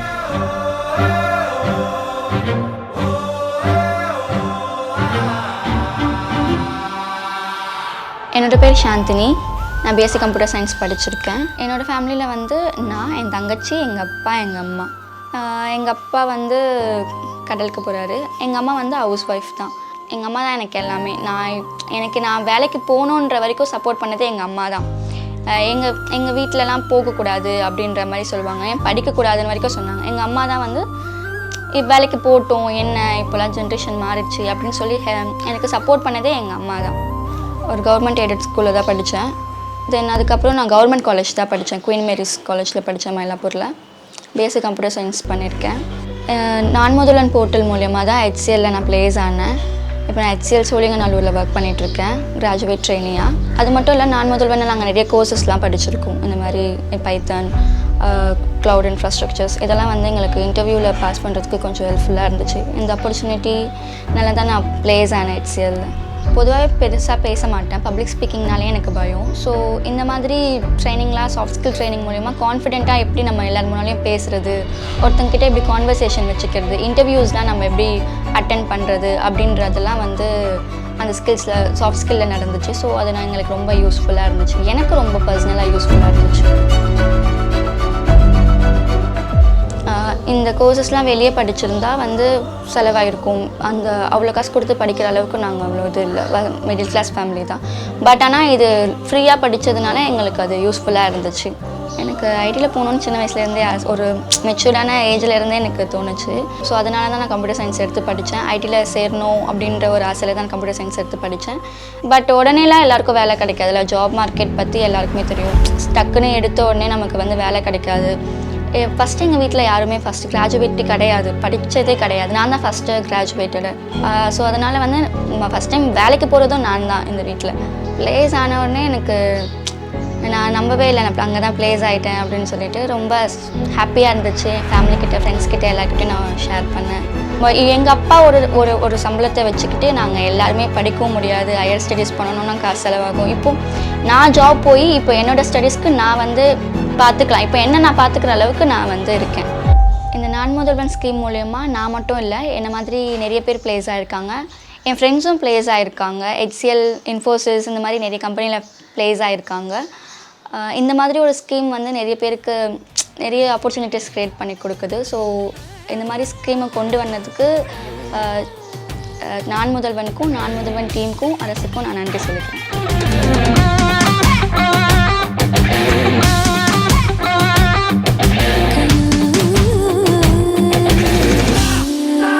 எப்போவுமே வந்துட்டு ஒரு தனியார் நிறுவனங்கள் வந்துட்டு உங்களை ட்ரெயின் பண்ணி மாணவர்கள் ட்ரெயின் பண்ணக்கூடாது. இவங்க ஃபேக்கல்ட்டியை வந்து ட்ரெயின் பண்ணி ஒரு 2-3 வருஷத்தில் வந்துட்டு அதே ஃபேக்கல்ட்டி வந்துட்டு இவங்க என்னெல்லாம் வெளியேன்னு சொல்லித்தராங்களோ அதே விஷயங்களை வந்து மாணவர்களுக்கு சொல்லிக் கொடுக்கக்கூடிய திறனை வந்து உருவாக்குவதுங்கிறது தான் வந்துட்டு இந்த ஸ்கீமோட அடுத்து ரொம்ப முக்கியமான காம்பனண்ட். ஒரு வட்டார ரீதியாக தூத்துக்குடி பக்கத்தில் ஒரு பாலிடெக்னிக் காலேஜில் படித்த ஒரு பொண்ணு நான் முதல்வனில் ஸ்கில் ட்ரைனிங் ஆகி வின்ஃபாஸ் மல்டிநேஷ்னல் கம்பெனியில் வந்து EV மேனுஃபேக்சரிங் கம்பெனியில் வந்து வேலைக்கு சேர்ந்து அங்கே ஒரு கேபின் ஹெட் பண்ணுறாங்க. இதை மாதிரி நான் பல லட்சக்கணக்கான டெஸ்டிமோனியல்ஸ் காட்ட முடியும். ஸோ மொத்தத்தை 44 லட்சம் பேருக்கு சர்டிஃபைடு ஸ்கில் ட்ரைனிங் ப்ரோக்ராமை நான் முதல்வன் வந்து பண்ணியிருக்காங்க. என்ன பண்ணியிருக்காங்க? ஸோ இண்டஸ்ட்ரியில் இருக்கிற பிளேயர்ஸ், இண்டஸ்ட்ரியில் இருக்கிற கோச்சஸ் எல்லாரும் இன்வைட் பண்ணி ஸ்டேக் ஹோல்டர்ஸ் மீட்டிங் பண்ணி எஜுகேஷனல் இன்ஸ்டிடியூஷன்ஸோட மேட்ச் பண்ணி இந்த ஸ்கில் ட்ரைனிங் ப்ரோக்ராம் வந்து ஆரம்பிக்கிறாங்க. என் பேர் ஷமிதா. நான் இங்கே குயின் மேரிஸ் காலேஜில் பிசிஏ கம்ப்யூட்டர் அப்ளிகேஷன் படித்தேன். எனக்கு இந்த நான் முதல்வன் ஸ்கீம் மூலயமா HCLல ஜாப் பிளேஸ் ஆகிறதுக்கான ஒரு ஆப்பர்ச்சுனிட்டி கிடச்சிச்சு. இப்போ நான் அங்கே கிராஜுவேட் ட்ரெயினியாக ஒர்க் பண்ணிகிட்ருக்கேன். அம்மா வந்து டைலராக ஒர்க் பண்ணுறாங்க. அப்பாவோட அம்மாவும் அப்பாவும் கனெக்டில் இல்லை. ஸோ அப்பா வந்து எனக்கு ஃபினான்ஷியலாக கடைசியாக சப்போர்ட் பண்ணி ஒரு 3.5 இயர்ஸ்க்கு மேலே ஆகுது. கடைசியாக என்னை பார்த்துக்கிட்டது ஃபுல்லாக வந்து அம்மா மட்டும்தான். அம்மா வந்து டைலரிங் பண்ணி அதுலேருந்து வர அமௌண்ட் வச்சு தான் என்னையும் என் தங்கச்சியும் படிக்க வச்சாங்க. ஐடி வந்து என்னோட பேஷன் ஃபீல்டு, என்னோட ஃபேவரட் ஃபீல்டு. நான் 11th 12th படிக்கும்போது கம்ப்யூட்டர் சயின்ஸ் குரூப் எடுத்து தான் படித்தேன். ஸோ அப்போ உள்ளார வரும்போதே ஐடிக்குள்ளார வரணும், அந்த கிளாஸ் பில்டிங்குள்ளார நம்மளும் போய் ஒரு நாள் உட்காரணும் அப்படின்ற ஒரு ஆசை இருந்துச்சு. நான் முதல்வன் ஸ்கீம் வந்து எனக்கு காலேஜில் இன்ட்ரடியூஸ் ஆச்சு. நான் ஃபஸ்ட் இயர் படிக்கும் போதுலேருந்தே நான் முதல் ஸ்கீம் இருக்குது. லைக் எப்படின்னா நாங்கள் ஒவ்வொரு செம்முக்கும் ஒவ்வொரு டாபிக்ஸ் வந்து நாங்கள் படித்தோம். அதில் ஃபஸ்ட் செம்முக்கு சாஃப்ட் ஸ்கில்ஸ், அதுக்கப்புறம் பைத்தான், அதுக்கப்புறம் ஆரக்கல் சர்டிஃபிகேஷன் அப்படின்னு சொல்லிட்டு ஒவ்வொரு செம்முக்கும் ஒவ்வொரு டாபிக்ஸ் இருக்குது. இப்போ அந்த டாபிக்ஸ்லாம் முடிச்சு லாஸ்ட்டாக நம்ம ஃபைனல் இயர் வரும்போது அதில் அந்த போர்ட்டல் ஒரு ஆப்ஷன் இருக்கும். அடுத்தது வந்து ஜாப்க்காக லுக்கிங் பண்ணுறீங்களா இல்லை ஹையர் ஸ்டடீஸ்க்காக பண்ணுறீங்களான்ட்டு. அதில் நம்ம யாரெல்லாம் அந்த ஜாப் லுக்கிங் ஆப்ஷன் போட்டிருந்தோமோ அவங்க எல்லாருக்கும் வந்து ஜாப் ரிலேட்டடாக வந்து நம்மளுக்கு நோட்டிஃபிகேஷன் வந்துட்டே இருக்கும். எங்கே எவ்வளோ வேகன்சி இருக்குது, எங்கே போய் அட்டன் பண்ணலாம் அப்படின்ற மாதிரி.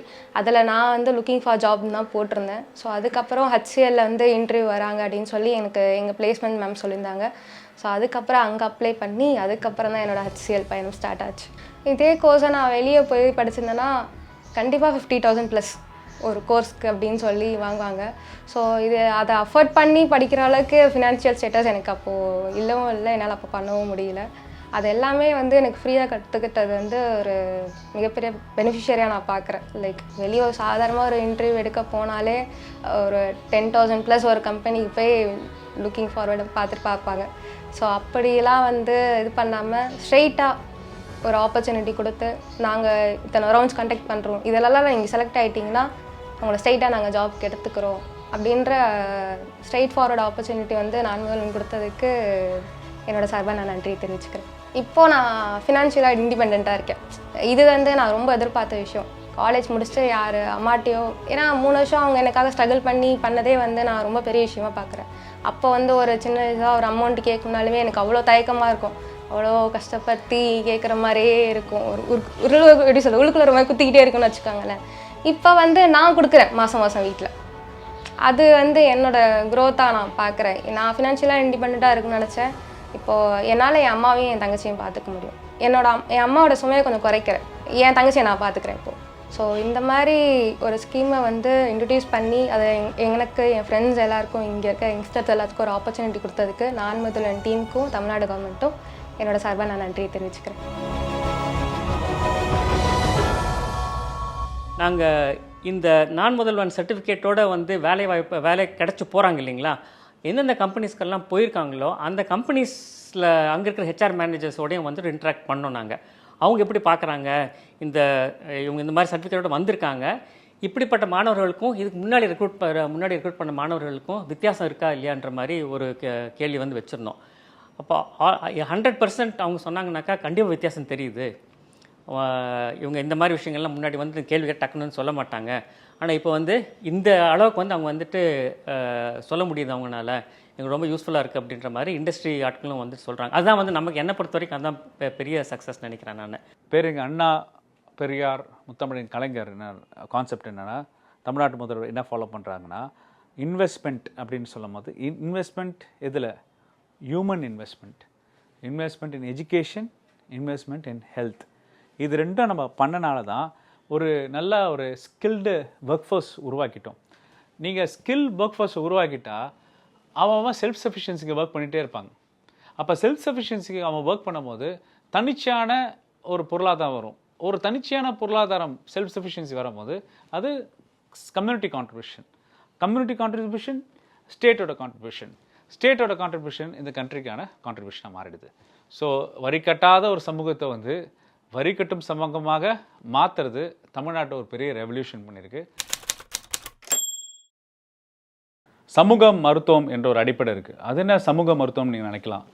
ஏன்னா ஒரு படிநிலை ஜாதிய சமூகமாக தான் நம்ம வந்து இந்த இந்திய துணைக்கண்டமே இருக்குது. அதுக்கும் மருத்துவத்துக்கும் என்ன சம்மந்தம் என்று கேட்கலாம். ஏன்னா நீங்கள் பார்த்தீங்கன்னா நீங்கள் எல்லா வகையான மருத்துவ குறியீடுகள், அது குழந்தை இறப்பு சதவீதம், தாய் இறப்பு சதவீதம், ஊட்டச்சத்து குறைபாடு மிகுதியாக காணப்படுறது மலைவாழ் மக்கள், பட்டியலின மக்கள், அப்போது மிகவும் பிற்படுத்த மக்கள்.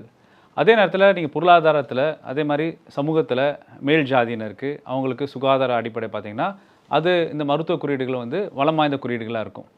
அப்போ இங்கே வந்து கேஸ்ட் கம் கிளாஸ் மட்டும் இல்லை, ரெண்டும் இன்டர்வைண்டாக இருக்கிறது. இப்போ மருத்துவத்துறையில் ஏதாவது ஒரு நம்ம இன்டர்வென்ஷன், அதாவது மருத்துவத்துறையில் நம்ம ஏதாவது ஒரு முன்னெடுப்பு எடுக்கும்போது எந்த திட்டமோ நீங்கள் பார்த்தீங்கன்னா இந்த சமூக தன்மையோடு செயல்பட்டால் தான் அந்த திட்டம் சக்ஸஸ் ஆகும். அப்போ அதனால தான் சமூக நீதி அடிப்படையில் நம்ம திராவிட மாடல் என்பது மருத்துவத்துறையும் நம்ம சேர்த்தனால தான் மருத்துவ கல்வி முறையும் மருத்துவ சேவையும் சமூக நீதி அடிப்படையில் செயல்பட்டனால தான் நம்ம பல்வேறு திட்டங்களை வந்து ரொம்ப சக்ஸஸ்ஃபுல்லாக இம்ப்ளிமெண்ட் பண்ண முடியும். இப்போ நீங்கள் வந்து ஒரு கிராமப்புற சூழலில் ஒரு மலைவாழ் பகுதியில் ஒரு வண்டியை பிடிச்சி ஒரு ஆரம்ப சுகாதார நிலையத்துக்கு வந்து அங்கே ஒரு 3 ஹவர் வெயிட் பண்ணி செக் பண்ணிவிட்டு பிபி மாத்திரை ரத்த கொதிப்பு மாத்திரை வாங்கிட்டு வீட்டுக்கு போகிறதுக்கு அன்றைக்கி ஒரு நாள் வாழ்வாதாரம் போயிடுச்சு. இது அவங்க ரெகுலராக வாங்கணும், அவங்க டெய்லி ரெகுலராக சாப்பிட்ணும். அப்போ தான் இந்த மாதிரி பிரச்சனை வரணும் தடுக்கும். ஆனால் ஒரு 5 நாள் மாத்திரை போட்டு அப்புறம் பிரைமரி ஹெல்த் சென்டர் போகிறதுக்கு நேரம் தள்ளி சில பேர் 1 மாதம் போக மாட்டாங்க, சரி அடுத்த மாதம் போய்க்கலாம் அப்படி வரும்போது நோயோட வீரியம் அதிகமாகி பாதிப்பு உண்டாகும். இதெல்லாம் கணக்கில் கொண்டு எப்படி மக்களுக்கு வந்து ஹெல்த்தை வந்து ஆக்சசபிள் ஆக்குறது? நான் சொன்னல, கடைநிலையில் இருக்க மக்களுக்கு போய் சுகாதாரத்தை போய் அவங்க வீட்டில் போய் கொடுக்கறது தான் உருவானதான் மக்கள் தேடிய மருத்துவம். என்னோட பேர் யோகமலர், எனக்கு 35 வயசு ஆகுது. நான் நல்லமுடியிலேருந்து உடுமன்பாறை எஸ்டேட்மெண்ட்லேருந்து கல்யாணம் முடிச்சு இங்கே வந்திருக்கேன். என் வீட்டுக்கார் பேர் ராமச்சந்திரன். இவர் வந்து என்னோட மாமனார். இவருக்கு 2 பசங்க, என்னோட வீட்டுக்காரரும் அவங்க தம்பி இருக்காங்க. முதல்ல வந்து இவருக்கு ப்ரெஷர் அதிகமாக இருந்துச்சு. இங்கேருந்து வண்டி வசதி எதுவுமே கிடையாது எங்களுக்கு. ஆனால் வண்டி எதுவுமே இல்லாத சூழ்நிலையில் வந்து ஒரு கம்பளியே கோர்வை அந்த மாதிரி வச்சு அதை தொட்டில் மாதிரி கட்டி அதில் வச்சு தான் தூக்கிட்டு போவாங்க. அது ஆம்புலன்ஸ் எல்லாம் தூக்கிட்டு போவாங்க. தூக்கிட்டு போய் எஸ்டேட் போய் சேர்ந்துட்டு அங்கேருந்து வண்டி பிடிச்சி இல்லைன்னா ஆம்புலன்ஸில் கூட்டிகிட்டு தான் ஆஸ்பத்திரி போவாங்க. அது நெடுங்குன்றம் அப்படிங்கிறது வந்து இங்கேருந்து உங்களுக்கு ஒரு 1 hour 1.5 hour ஆகும். அது ஒரு ரிசர்வ் ஃபாரஸ்ட்டோட பார்டரில் இருக்கக்கூடிய ஒரு செட்டில்மெண்ட்டு. அவருக்கு உயர் சிகிச்சைக்காக இங்கே கூட்டிகிட்டு வந்துட்டு நம்ம ஹையர் சென்டருக்கு அனுப்பிச்சு அவருக்கு வந்து மாத்திரை மருந்தில் ரெகுலராக சாப்பிடணும். சாப்பிட்டாவே வந்து உங்களுக்கு வந்து ஆட்டோமேட்டிக்காக வந்து இந்த கை கால் வராமல் இருந்த நிலையெல்லாம் மாறும் அப்படின்னு சொல்லி அவங்களுக்கு அறிவுரைலாம் கொடுத்தாங்க. அன்னாட வேலை தொழில் அந்த காட்டு வேலை அந்த மாதிரி செய்கிறவங்க தான் நாங்கள். எஸ்டேட் வேலைக்கும் போகிறோம். ஒவ்வொருத்தவங்க போவாங்க, ஒருத்தவங்க காட்டு வேலை செய்வாங்க. அப்படி இருக்கிற சூழ்நிலையில் நம்மளை பொள்ளாச்சி அனுப்பிட்டான்னா அங்கே போய் வந்து நம்மளுக்கு ஒரு சாப்பாட்டுக்கு கஷ்டமாக இருக்கும். சாப்பாடு வாங்கி சாப்பிடணும், ஒரு டீ வாங்கி குடிக்கணும் அப்படின்னா கூட நம்மளுக்கு வந்து அந்த பண வசதி வந்து நமக்கு பற்றாக்குறையாக இது. மக்களை தேடி மருத்துவம் 2021 வந்ததுக்கப்புறம் பார்த்திங்கன்னா இந்த ஆல்ரெடி மக்கள் வந்து அவங்களுடைய அவுட் ஆஃப் பாக்கெட் மணியை செலவு பண்ணிவிட்டு இங்கே வரைக்கும் வந்து பஸ் சார்ஜெலாம் செலவு பண்ணிவிட்டு இங்கே வந்துட்டு மருத்துவர் பார்த்துட்டு மறுபடியும் போகக்கூடிய அந்த செலவினங்கள் எல்லாமே குறைக்கப்பட்டிருக்கு. ஒரு சில இடங்கள் பார்த்திங்கன்னா வண்டி ஒரு குறிப்பிட்ட தூரம் தான் போகும். அந்த இடத்துல வண்டியை நிறுத்திட்டு அதுக்கப்புறம் நடைப்பயணமாக இருக்கும். நடைப்பயணம்னு சொன்னிங்கன்னா ஒரு அரை மணி நேரத்துலேருந்து ஒரு 1 hour வரைக்கும் நடைப்பயணம் இருக்கும். அதனால் மக்கள் தேடி மருத்துவம் வந்து எங்கள் செட்டில்மெண்ட்டுக்கு வந்து எல்லாருக்குமே ட்ரீட்மெண்ட் பார்க்குறதுனால சிஸ்டர் அவங்க வந்து டாக்டர் சாரு சிஸ்டர் அவங்களாம் அடிக்கடி வந்து பார்ப்பாங்க. வந்து பார்த்துட்டு ப்ரெஷரு சுகரு இதெல்லாம் நார்மலாக இருக்கா அப்படின்ட்டு செக்கப் பார்ப்பாங்க. ஸோ இங்கே வந்து எனக்கு ஒரு புது எக்ஸ்பீரியன்ஸ் தான். இந்த மாதிரி பீப்புளை வந்து பார்த்து வீட்டுக்கு போயிட்டு ஃபிசியோதெரப்பி எக்ஸசைஸ் சொல்லி கொடுக்கறது வந்துட்டு மாத்திரையெல்லாம் எழுதி தருவாங்க. இந்த மாதிரி இருக்கிறவங்களுக்கு எல்லாருக்குமே எக்ஸசைஸ் மாதிரி சொல்லி கொடுப்பாங்க. சொல்லி கொடுக்குறப்போ அவங்க இப்போ வந்து கொஞ்சம் நார்மலாக இருக்கிறாங்க. அதுக்கப்புறம் கொஞ்சம் நடக்க கற்றுக்கிட்டாரு. அந்த வலியை மறந்து கொஞ்சம் நார்மலாக நடக்கலாம் அப்படின்ட்டு அவராகவே தானாகவே முயற்சி பண்ணி நடந்தார்.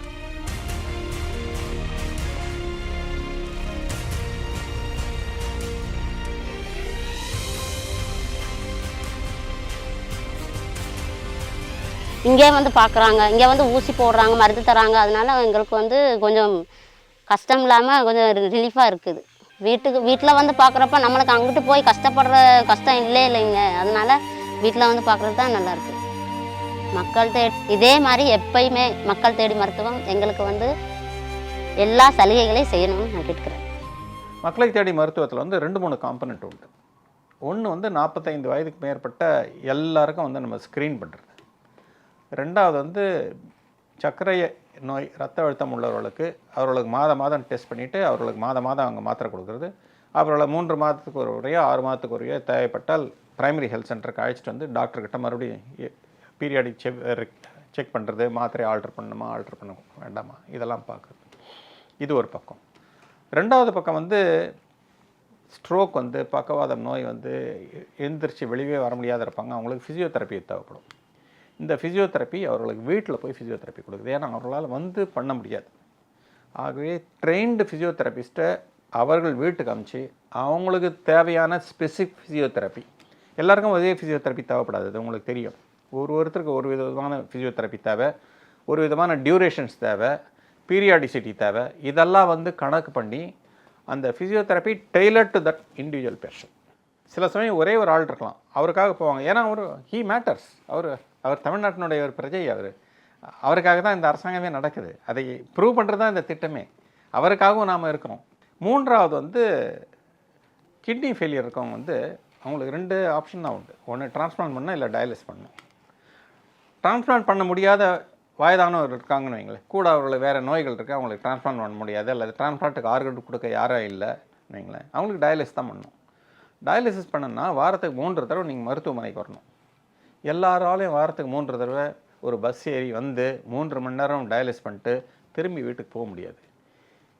போகும்போது ரொம்ப டயர்டாக இருப்பாங்க, வேறு மயக்கம் காட்சி விழுந்தாங்கன்னா அதெல்லாம் பிரச்சனை. ஆகவே வீட்லேயே ஹோம் டயாலிசிஸ் பண்ணுறதுக்கான மெத்தட் இருக்குது. அந்த ஹோம் டயாலிசிஸ் பண்ணுறதுக்கான பேக்ஸ் கொண்டு போய் வீட்டில் கொடுத்து வீட்லேயே டயாலிசிஸ் பண்ண வைப்பாங்க. இது வந்து எனக்கு தெரிஞ்சு உலகத்திலே இது ஒரு ரெவல்யூஷனரி ட்ரீட்மெண்ட். ஏன்னா ஹோம் டயாலிசிஸ் ரொம்ப காஸ்ட்லி. நானே ஒரு பீரியடில் நினச்சேன் இதெல்லாம் வீட்டில் பண்ண முடியாது, ஏன்னா அதில் ரொம்ப ஸ்டெரிலிட்டிலாம் வேணும், கையெல்லாம் சுத்தமாக கழுவணும், அதை கனெக்ஷன்லாம் கரெக்டாக பண்ணணும், இதெல்லாம் கிராமத்தில் பண்ணுவாங்களா அதெல்லாம் பண்ணாங்க. ஆனால் நம்ம மக்களுக்கு வந்து சொல்லி கொடுத்தால் ஒழுங்காக பண்ணுறாங்கன்றதுக்கு ஒரு ப்ரூஃப் வந்து இதுதான். நீங்கள் வந்து நிறைய சமயம் வந்து மக்களுக்கு நம்ம முட்டாள், இவன் செய்ய மாட்டாங்க, இவங்களுக்கு தெரியாது அப்படின்னு நாம் ப்ளேம் பண்ணோம். ஆனால் இந்த திட்டத்தில் வந்து க்ளீனாக ப்ரூவ் ஆகுது என்னென்னா, மக்கள் வந்து ஒழுங்காக சொல்லி கொடுத்தா, ஒழுங்காக அவங்களுக்கு டைரக்ஷன் பண்ணி ஒழுங்காக பேக் கொடுத்தா ஒழுங்காக பண்ணுறாங்க. ஒரு பேஷண்ட்டை நானே பார்த்தேன். இது வந்து நீலகிரி கேரளா பார்டர் பந்தலூர் பிஹெச்சின்னு பேர். அந்த பிஹெச்சிலேருந்து ஒரு 8 கிலோமீட்டர் தாண்டி ஒரு கிராமத்தில் ஒருத்தருக்கு கிட்னி ஃபெயிலியர், அவருக்கு 65 வயது, அவருக்கு டிரான்ஸ்பிளான்ட் தான் பண்ண முடியாது. 1.5 வருடம் அவர் வீட்டுக்கு வாரம் தவறாமல் சென்று, அந்த ஊட்டிக்கிட்ட என்ன மழை இருக்குன்னு உங்களுக்கு தெரியும், அந்த மழையிலையும் வெள்ளத்துலேயும் ஒரு நாள் தவறாமல் இந்த சிஏபிடி பேக்ஸ் அவருக்கு போய் சேர்ந்துருக்கு. 1.5 வருடம் அவர் வீட்டிலே டயாலிசிஸ் பண்ணியிருக்காரு. அதுக்கப்புறம் அவர் இயற்கை எழுதிட்டார்னு வைக்கல, அந்த 1.5 வருஷம் வந்து அரசாங்கம் அவருக்காக கேர் எடுத்துருக்கு. இதுதான் வந்து மருத்துவம். ஒருத்தருக்காக செய்யணுமா நீங்கள் கேட்டீங்க, ஒருத்தருக்காக தான் செய்யணும், அதுதான் மருத்துவம். அந்த ஒருத்தருக்காக எங்களுக்கு தெரியும், இவர் வந்து 1 வருடமோ 2 வருடமோ 3 வருடமோ 4 வருடமோ தான் இருப்பார், அதுக்கு மேலே இருக்கிறதுக்கான சான்ஸே இல்லைன்னு. ஆனால் இருக்கிற வரைக்கும் அவர்களை வந்து அரசாங்கம் கைவிடாது, அவங்கள பார்த்துக்குவாங்க. இந்த பெரிட்டோனியல் பேக்ஸ் வந்து நீங்கள் கணக்கு போட்டிங்கன்னா மாதத்துக்கு 20-25 ரூபா ஆகிடும். ஒரு ஆளுக்கு 20-25 ரூபா செலவு பண்ணலாமான்னு நீங்கள் கேட்பீங்க. ஒரு ஆளுக்கு செலவு பண்ணி ஆகணும், ஏன்னா அவர் நம்மளுடைய பிரஜை, நம்மளுடைய குடிமகன். இதுதான் இந்த மக்களை தேடி மருத்துவத்தினுடைய ஒரு மகத்தான மாண்புன்னு என்ன கேட்டிங்கன்னா நான் இதான் சொல்லுவேன். என் பேர் பாலமுருகன், ஊர் பிள்ளையாரில் தான் கூலி வேலை பார்க்குறேன். எனக்கு 2 பசங்க, ஒருத்தன் மகேந்திரா டிராக்டர் கம்பெனியில் மெக்கானிக்கல் வேலை பார்க்குறேன். தம்பி வந்து 9 வயசு வரைக்கும் நல்லா நடந்துக்கிட்டு தான் இருந்தான். 9 வயசுக்கு மேலே திடீர்னு இப்படி நடக்காமல் ஆயிடுச்சு. வந்து அவனுக்கு 9 வயசில் ஆனது, இப்போ வயசு 18 நடக்குது. இப்படி தான் தூக்கி வைக்க, குளிப்பாட்ட, நம்ம தான் சாப்பாடு எல்லாமே ஊட்டி விடணும், பாத்ரூம் போனாலும் நம்ம தான் தூக்கி வச்சு கால் கழுவி விடணும். அடிபட்டு 2 வருஷம் நடந்தேன். அதுக்கப்புறம் கொஞ்சம் கொஞ்சமாக போக போக உடம்பு வீக்காக அப்படியே ஆள் கணக்கு அப்படியே நடக்காமல் உட்கார ஆரம்பிச்சிட்டான். ஏற்கனவே என் தம்பி இதே மாதிரி ஒரு தடவை இருந்துச்சு, என் கூட பிறந்தவனுக்கு. அவனுக்கு அதே மாதிரி தான் இருந்து அவனும் அதே ஒரு 18-19 வயசில் தவறிட்டான். அப்போல்லாம் வந்து இது எப்படி என்னன்னு தெரியாததுனால வீட்டில் வந்து ரொம்ப கவனிக்காம விட்டாங்க. இப்போ நம்ம மாதிரி இதை நடக்க முடியாமல் கொஞ்ச நாள் இருந்து ஒரு 19 வயசுக்கு வரும்போது ஆள் இறந்துட்டான். இப்போ அதே மாதிரி என் மகனுக்கு இருக்குது.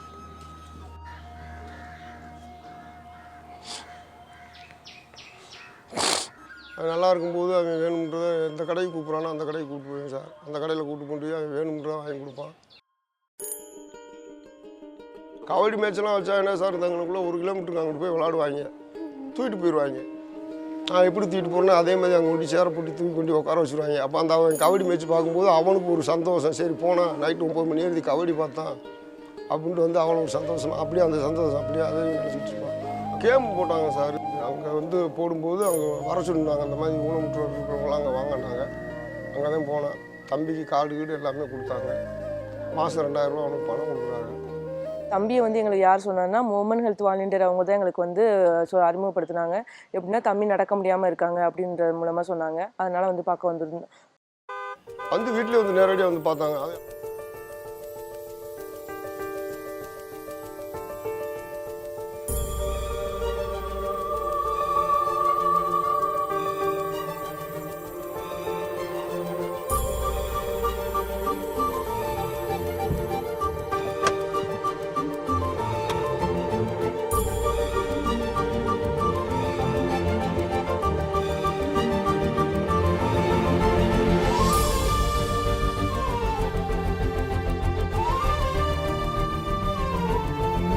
பார்த்து அவங்களும் வந்து 2-3 நாள் வந்து எக்ஸசைஸ் எல்லாமே சொல்லி கொடுத்தாங்க. பிள்ளையார்நத்தம் பகுதியில் சரவணனை சேர்த்து நாங்கள் மொத்தம் 15 பேஷண்ட் பார்க்குறோம். இதை தவிர்த்து சமயநல்லூர் பிஹெச் லெவலில் 700 பேஷண்ட் பார்த்துக்கிட்டு இருக்கோம். வீடு தேடி வந்து பார்க்குறாங்க, நல்லா தான் பண்ணுறாங்க. மாதம் மாதம் பார்க்கும்போது இந்த மாதம் வந்து தம்பி நடந்துருவானா, அடுத்த மாதம் நடந்துருவானான்னு ஒரு நம்பிக்கையில் இருக்கான். போதியான வருமானம் கிடையாது. அதனால ஒரு ஆள் வேலைக்கு போயிட்டு ஒரு ஆள் வீட்டில் இருந்தால் தான் என் பிள்ளைகளை பார்க்க முடியும். அப்படின்னும் போது ஒரு 2000 ரூபா செலவழிச்சு என்னால் போய் பார்க்குறதுக்கு எனக்கு வசதி இல்லை. இப்போது நீங்கள் காலை இதே மாதிரி மேலே தூக்கணும். ஓகேவா? நான் சொல்ல பண்ணுங்கள். தூக்குங்க மேலே காலை. அக்கா கையை டச் பண்ணுங்கள். Super, very good very good. நான் வெளியில் பார்க்கும்போதே ஒரு அப்பே 1.5 லட்ச ரூபாய்க்கு மேலே செலவழிச்சு. ஓகே சரவணா, எக்ஸசைஸ் ரெகுலராக பண்ணுப்பா. அக்கா ரெகுலராக பண்ணுறேன்னு பார்த்து செக் பண்ணிக்கோங்க. நீங்கள் எக்ஸசைஸ் பண்ணதான் நல்ல இம்ப்ரூவ்மெண்ட் வரும். நெக்ஸ்ட் டைம் பார்க்கலாம். சரியா? ஒரு 2 வருஷமாக வந்து பார்த்துக்கிட்டு இருக்காங்க. நல்லா எக்ஸசைஸ்லாம் சொல்லித்தான் தராங்க. அப்படி வந்து பண்ணுறது வந்து எங்களுக்கு கொஞ்சம் சந்தோஷமாக தான் இருக்குது. யாரும் என்னை கைவிட்டுற மாட்டாங்கன்ற ஒரு நம்பிக்கையில் தான் சார். ஒரு ஃபங்க்ஷன் இந்த ஹெல்த் ஒர்க்கர்ஸ் வந்து அவர்கள் வீட்டுக்கு போய் மருந்து மாத்திரை மட்டும் கொடுக்கறதில்ல, பிளட் டெஸ்ட்டோ யூரின் டெஸ்ட் மட்டும் பண்ணுறதில்ல, அவர்கள்கிட்ட பேசுகிறாங்க. உங்களுக்கு வந்து இந்த நோய் இருக்கிறதுக்கான சான்ஸ் உண்டு, இந்த நோய் வந்து இந்த காரணங்களால் வருது, இதை நீங்கள் அவாய்ட் பண்ணணும்னா இது பண்ணணும், உணவு முறையை எப்படி மாற்றணும், வாழ்க்கை முறையை எப்படி மாற்றணும், எக்ஸசைஸ் எப்படி பண்ணணும், எல்லாம் சொல்கிறாங்க.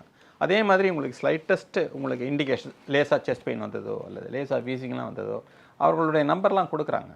நீங்கள் எங்களுக்கு ஃபோன் பண்ணுங்கள், இல்லை நியரஸ்ட் சென்டருக்கு ஃபோன் பண்ணுங்கள், நாங்கள் வந்து அழைச்சிட்டு போகிறோம், நீங்களாக வந்துடுங்க, அல்லது ரொம்ப அடைமழையில் அந்த மாதிரி ஏரியாலாம் நம்மளே வந்து வண்டி அமைச்சு கூட அழைச்சிட்டு வரோம். இந்த மாதிரி ஹெல்த் எஜுகேஷனும் நடந்துகிட்டே வருது. அகைன் நான் இது சொன்ன மாதிரி இது வந்து 1 வருடமோ 2 வருடமோ 3 வருடத்துலேயே முடிகிற ப்ராஜெக்ட்லாம் கிடையாது. இதெல்லாம் நடக்கிறதுக்கு 10 வருடம் ஆகும், 20 வருடம் கூட ஆகும் கம்ப்ளீட்டாக நம்ம பெனட்ரேட் பண்ணுறது. அது வரைக்கும் நம்ம வந்து தொடர்ந்து பண்ணிக்கிட்டே இருக்கணும். இன்றைக்கு ஹெல்த் எஜுகேஷன் ஆரம்பித்து 5 வருஷம் ஆச்சு. இன்னும் 5 வருடம் 10 வருடம் கழிச்சு பார்த்தீங்கன்னா ஒரு குவாலிட்டேட்டிவ் சேஞ்ச் நீங்கள் டெஃபினட்டாக பார்க்கலாம். இப்போ நான் திட்டக்குழுவில் இருக்கேன், மருத்துவராகவும் இருக்கிறேன், அதே நேரத்தில் மக்கள் பிரதிநிதியாகவும் இருக்கேன். அப்போ ஒரு ஆய்வு பண்ணோம். என்னென்னா சென்னை மருத்துவக் கல்லூரியில் கம்யூனிட்டி மெடிசன் டிபார்ட்மெண்ட்டோட மக்கள் தேடி மருத்துவத்தோட இம்பேக்ட் ஸ்டடின்னு சொல்லி ஒரு ஆய்வு பண்ணோம். அந்த ஆய்வு வந்து கிட்டத்தட்ட ஒரு 2 வருஷம் பண்ண ஆய்வு பார்த்தீங்கன்னா கிட்டத்தட்ட ஒரு 2.5 கோடி மக்கள், தமிழ்நாட்டு மக்களை வந்து நீரிழிவு நோய், அப்புறம் இரத்த கொதிப்பு, இதை ஸ்க்ரீன் பண்ணுறதுக்கான ப்ரோக்ராம். ஏன் அப்படின்னா பல்வேறு தரவு என்னன்னா தமிழ்நாட்டில் வந்து நம்ம வந்து வேக்சின் ப்ரிவென்டபிள் டிசீசஸ், அதாவது கம்யூனிகபிள் டிசீசஸ், அதனால் நம்மளோட தடுப்பூசி போடுற விழுக்காடு நம்ம 98-99 விழுக்காடு போலியோவை முழுமையாக ஒழிச்சிட்டோம். வட இந்தியாவில் இன்னும் டிப்தீரியா கேசஸ் இன்னும் வந்துட்டு தான் இருக்குது. ஆனால் இங்கே வேக்சின் கவரேஜ் எஃபிஷியண்டாக நம்ம கம்யூனிகபிள் டிசீஸ் எல்லாமே டார்கெட் பண்ணி முடிச்சிட்டோம். ஆனால் நான் கம்யூனிகபிள் டிசீசஸ், அதாவது இரத்த கொதிப்பு, சக்கரை நோய், இதனால் இரத்த குழாய் முழுமையாக அடைப்பட்டு பக்கவாதம் வருது, இருதய பாதிப்பு வருது, சிறுநீரகம் பாதிப்பு வருதுலாம் இது அதிகமாக ஒரு டெண்டன்சி இருக்குது. இது எப்படி தீர்வு காணுவது அப்படின்னு இருக்கும்போது primordial prevention, primary prevention essential. நீங்கள் ஒருத்தருக்கு உறுப்பு பாதிக்கப்பட்டு அவர் மருத்துவமனைக்கு வருவார், அவருக்கு 15 வருஷம் பிபி இருக்கும், பிபி இருந்ததுக்கே தெரியாது. கை கால் விழுந்ததுக்கப்புறம் மருத்துவமனைக்கு வந்ததுக்கப்புறம் தான் அவருக்கு தெரியும், ஸ்ட்ரோக் வந்ததுக்கப்புறம் அவர் பிபி இருக்குன்னு தெரியும். சில பேருக்கு கிட்னி டேமேஜ் ஆகி கிரியாட்டினின் 3.5 4 சிறுநீரக கோளாறாகி வருவார். ஆனால் அதுக்கு அவருக்கு 15 வருஷம் முன்னாடி 20 வருஷம் முன்னாடி அவர் சக்கரை நோய் இருக்குன்னு அவர் செக் பண்ணியிருக்க மாட்டார். ஏன்னா இந்த மாதிரி நோய்கள் வந்து ஐஸ்பர்க் ஃபெனாமினு சொல்லுவோம். உங்களுக்கு கடலில் வந்து பனிமலையோட உச்சி மட்டும் தான் தெரியும், கடல் கீழே அந்த பனியோட அளவுகோல் தான் பெருசாக இருக்கும். ஸோ இந்த மாதிரி நோய்கள்னா வெகுஜன மக்கள் வந்து எந்த சிம்டமும் இல்லாதனால அவங்க உடம்புல எதுவும் இல்லைன்னு நினச்சிக்கிட்டு அவங்க உடனே வளம் வந்துட்டு இருப்பாங்க, வேலை செஞ்சுட்டு இருப்பாங்க. திடீர்னு ஒரு உறுப்பு பாதிப்பானோன்னு அவங்க வந்து மருத்துவமனைக்கு வரும்போது இறப்பு விழுக்காடு அதிகமாக இருக்கும். ஒன்று மொர்டாலிட்டி, இன்னொன்று இந்த நோய்களால் மார்பிலிட்டி. திருப்பி அவர் வேலைக்கு போக முடியாது.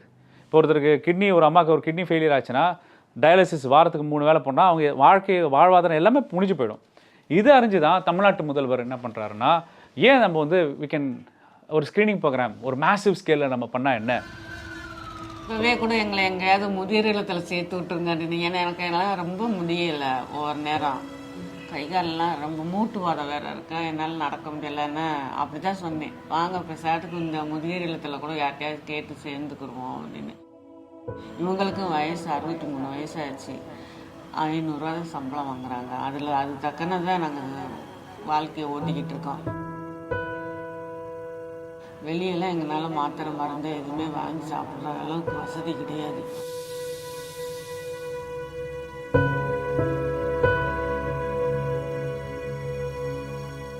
அதுதான் தினம் யோசனையாகவே இருக்கும். ஐயா, நம்மளுக்கு யாருமே ஆதரவே இல்லையே அப்படின்னு.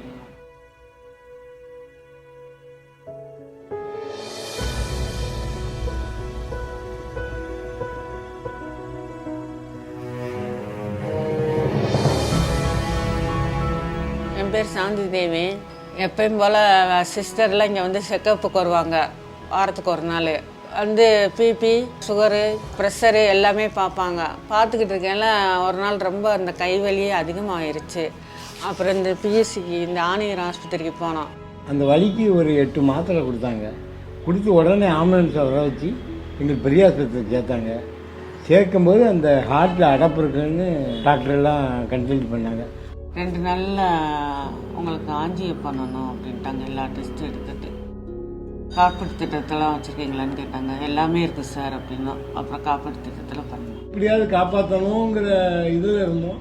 ஆனால் அங்கே போன உடனே என்னை கிட்டே விடலை. அவங்களே பார்த்துக்கிட்டாங்க. ஆஞ்சியோ பண்ணி 2 நாளில் சாப்பாடு எல்லாமே அவங்க அரேஞ்ச் பண்ணி கொடுத்துட்டாங்க. சாப்பாடு அங்கேயே நாங்கள் தங்கியிருந்தோம். பெரிய ஆஸ்பத்திரியில் இப்படி ஒரு மருத்துவத்தை நான் பார்த்ததே கிடையாது. ஏன்னா நான் தனியார் ஆஸ்பத்திரியில் போனாலே 3 லட்ச ரூபா செலவாகும்.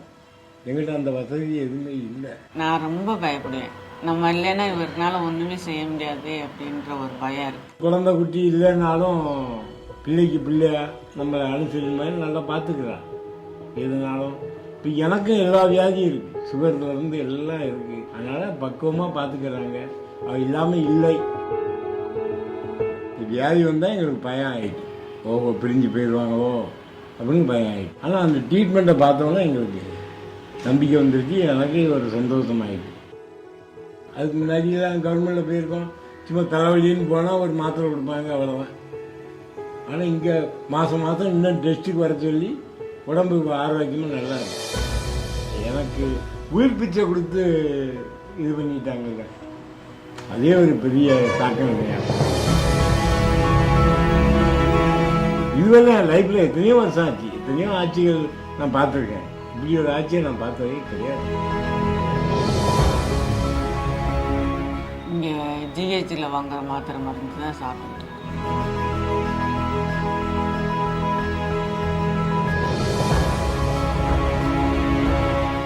அது ஒரு ட்ரீட்மெண்ட்னால எங்களுக்கு ஒரு நம்பிக்கை இருக்குது. சரி வாழ்ந்துடலாம் அப்படின்னு நம்பிக்கையில் வாழ்ந்துக்கிட்டு இருக்கோம். அவ்வளோ.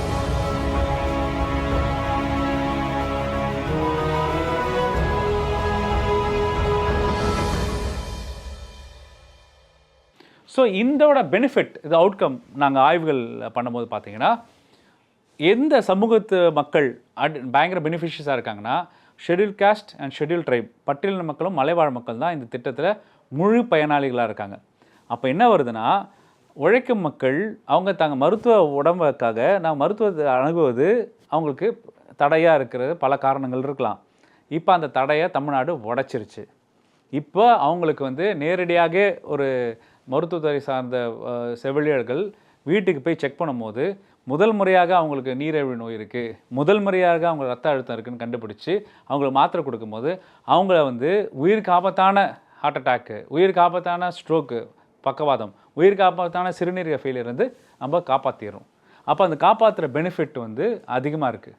பெண்கள் நிறைய பேர், ஆண்களோட பெண்களுக்கான ஹோம் மேக்கர்ஸ். ஏன்னா ஆண்களாவது அவர் வீட்டுக்கு வேலைக்கு போவார். அப்படி வேலைக்கு போகும்போதே அவர் வந்து போய் செக் பண்ணிட்டு வந்த முடியும். இப்போ வீட்டில் இருக்கிற வேலை செய்கிறவங்களுக்கோ இல்லை பக்கத்தில் இருக்கிற விவசாய நிலத்தில் தினக்கூலியாக இருக்கிறவங்களுக்கு ஒரு நாள் விடுப்பு கஷ்டம். ப்ளஸ் அவங்க சுகாதாரத்தை அவங்க பார்த்துக்க மாட்டாங்க. ஏன்னா ஒரு வீட்டில் வந்து ஆணாதிக்க சமூகத்தில் ஒரு பெண்ணுக்கு தான் லீஸ்ட் ப்ரையாரிட்டியாக இருக்கும். இப்போ அதிகமான ஆண்களை விட அதிகமான பெண்கள் ஹோம் கேர் ஸ்க்ரீனிங்கில் மக்கள் தேடிய மருத்துவத்தில் பெண்களுக்கு தான் அதிகமான பெனிஃபிட் அடைஞ்சிருக்கு. முதல் முறையாக நாங்கள் பண்ண ஆய்வில் கிட்டத்தட்ட ஒரு 12,000 பேரை பல்வேறு மாவட்டங்கள் ஆய்வு பண்ணும்போது ஒரு 42 விழுக்காடு தங்களுக்கு பிபி இருக்கிறதே தெரியல, அவங்கள வந்து கேப்சர் பண்ணியாச்சு. 37 விழுக்காடு தங்களுக்கு நீரிழிவு நோய் இருக்குன்னே தெரியல, அவங்கள கேப்சர் பண்ணியாச்சு. பிபியும் சுகரும் 2 கம்பைன் டிசீட்டாக இருக்கிறவங்களுக்கு ஒரு 37% கேப்சர் பண்ணியாச்சு. ஸோ அப்போ ஒரு ஜனத்தொகையில் 2.5 கோடி மக்கள் வந்து நம்ம வந்து ஸ்க்ரீன் பண்ணி அவங்கள வந்து காப்பாற்றுறது வந்து ஒரு health investment, human development investment, human capital investment. அந்த இன்வெஸ்ட்மெண்ட் வந்து தமிழ்நாடு அரசு செம்மையாக செயல்படுத்தினால யுஎன் இதை ரெகக்னைஸ் பண்ணி தமிழ்நாடுக்கு இந்த ஸ்கீமுக்கு மக்கள் தேடிய மருத்துவத்துக்கு யுஎன் இன்டர் ஏஜென்சி அவார்டை வந்து ப்ரைஸ் கொடுத்துருக்காங்க. நம்ம மாண்புமிகு நல்வாழ்வுத்துறை அமைச்சர் மா சுப்பிரமணியம் அவர்கள் வந்து அந்த பரிசு வந்து பெற்று வந்து முதல்வர்கிட்ட வந்து கொடுத்தாங்க. அதாவது ஒரு அரசு என்பது ஒரு திராவிட மாடல் அரசு அப்படின்னு சொல்லும் போது தமிழ்நாட்டு முதல்வர் வந்து அந்த ஸ்க்ரீனிங் ப்ரோக்ராம் வந்து தன்னோட மக்களை வந்து சுகாதார ரீதியாக பாதுகாக்கணும் என்ற முன்னெடுப்பு இந்த துணைக்கண்டத்தில் இல்லை, இந்த உலகத்திலே இந்த மாதிரி ஒரு mass screening program and treatment program இல்லை. 24-25 வரைக்கும் நம்ம ஸ்டடி பண்ணோம். மாத்திரைலாம் கொடுத்துமே இவங்க எவ்வளோ பேர் நல்லா ஆகிறாங்க, எவ்வளோ பேர் கண்ட்ரோல் ஆகிறாங்கன்னு ஸ்டடி பண்ணோம். இப்போதைக்கு நீங்கள் எடுத்து பார்த்தீங்கன்னா பிபி வந்து கிட்டத்தட்ட 17% நல்ல கண்ட்ரோல் இருக்குது. சுகர் வந்து ஒரு 16% கண்ட்ரோல். பிபி வந்து டோட்டல் பெனிஃபிஷியரிஸ் வந்து 1,73,08,450. சுகர் பேஷண்ட்ஸ் வந்து 1,24,16,468 பேஷண்ட்டுக்கு நம்ம தவறாமல் மாதம் தவறாமல் மாத்திரைகள் கொடுத்துட்ருக்கோம். இது ரிக்கவரின்னு சொல்ல மாட்டோம். பிபியும் சுகரை வந்து க்யூர் பண்ணுற வியாதி இல்லை, கண்ட்ரோல் பண்ணுற வியாதி. இப்போ வந்து அடிக்குவேட் கண்ட்ரோல்னு சொல்லுவாங்க. குட் கண்ட்ரோல் வந்து பிபி 17%, டயபிட்டிஸ் 16.7% வந்திருக்கும். இது ஐடியலான்னு கேட்டால் ஐடியல் கிடையாது. ஆனால் இந்த 0லேருந்து இந்த % வரதுக்கே நமக்கு 4 வருஷம் ஆச்சு. ரெகுலராக நம்ம மாத்திரை கொடுத்து அவங்கள பார்த்து, ஏன்னா பிபிக்கும் சுகருக்கும் உங்களுக்கு தெரியும், மாத்திரை மட்டும் முக்கியம் இல்லை, உணவு முக்கியம், பழக்க வழக்கங்கள் முக்கியம், எக்ஸசைசஸ் முக்கியம். இதெல்லாம் சேர்ந்தால் தான் பிபி கம்மியாகும். இது எல்லாத்தையும் என்ஷூர் பண்ணி நம்ம கம்மி பண்ணுறதுக்கே வந்து 3-4 வருஷம் ஆச்சு. இந்த 17-18% வந்து 100% ரீச் ஆகணும். அந்த 100% ரீச் ஆகிற வரைக்கும் மக்களை தேடி மருத்துவம் தொடரும். இப்போ இதுக்கு அடுத்த ஸ்டேஜ் வந்து தமிழ்நாட்டினுடைய எல்லா ஸ்பெஷலிஸ்ட்டையும் வந்து மக்களை தேடி எடுத்துகிட்டு போகிறது. ஆகவே என்ன பண்ணுறோம், அந்த பிளான் வந்து நலம் காப்போம் ஸ்டாலின்ற ஒரு திட்டத்தில் ஒரு டிஸ்ட்ரிக்ட்லேயும் ஒரு ஊர்லேயும் வாரத்துக்கு ஒரு தடவை சாட்டர்டேயில் கேம்ப் போடுறோம். அந்த கேம்பில் வந்து நீங்கள் கண் டாக்டர்லேருந்து மனநல டாக்டர்லேருந்து காலை பார்க்குற வாஸ்குலர் சர்ஜன் வரைக்கும் எல்லாரும் போகிறாங்க. அங்கே நீங்கள் ஒரு இடத்துல போனீங்கன்னா எல்லா செக்கப்பும் பண்ணிட்டு வந்துடலாம். ஸோ இந்த பெரிய பெரிய விஐபி ஹாஸ்பிட்டலில் மாஸ்டர் ஹெல்த் செக்கப் நடக்குது இல்லையா, அது ஒவ்வொரு சனிக்கிழமையும் கிராமம் தூரம், டிஸ்ட்ரிக்ட் தூரம், தாலுக் தூரம் நடக்குது. ஸோ இதுதான் நெக்ஸ்ட் ஸ்டேஜ் நம்ம ரீச் பண்ணிட்டோம். உங்களுக்கு ஒரு உதாரணம் சொல்கிறேன். All India institute of medical சயின்ஸில் வாஸ்குலர் சர்ஜனே கிடையாது, அந்த மாதிரி ஒரு டிபார்ட்மெண்ட்டே கிடையாது. ஆனால் தமிழ்நாட்டில் இன்றைக்கி டிஸ்ட்ரிக்ட் வரைக்கும் நம்ம என்ஷூர் பண்ணிட்டோம். உங்களுக்கு ஒரு A class vascular surgery treatment கிடைக்கும், ஏ கிளாஸ் கிட்னி ட்ரீட்மெண்ட் கிடைக்கும், ஏ கிளாஸ் கார்டியாலஜிஸ்டுடைய ட்ரீட்மெண்ட் கிடைக்கும். சனிக்கிழமையான அவங்க போகிறாங்க, அங்கே இருக்கிற மக்கள் அங்கே வரவங்களெல்லாம் ஸ்க்ரீன் பண்ணுறாங்க, யாருக்கு என்னென்ன தேவையோ அவங்களுக்கு அந்த ஸ்பெஷலிஸ்ட் ட்ரீட்மெண்ட் ஹாஸ்பிட்டலில் தராங்க. ஸோ வெறும் எசென்ஷியல்ஸ் மெடிசன்ஸ் வந்து மக்களை தேடி மருத்துவத்தில் போய் சேர்ந்தது மக்களுக்கு. இப்போ வந்து சூப்பர் ஸ்பெஷலிஸ்ட் ட்ரீட்மெண்ட் போய் நலம் காக்கும் ஸ்டாலின் திட்டம் மூலம் மக்களுக்கு சேர்ந்தடையுது.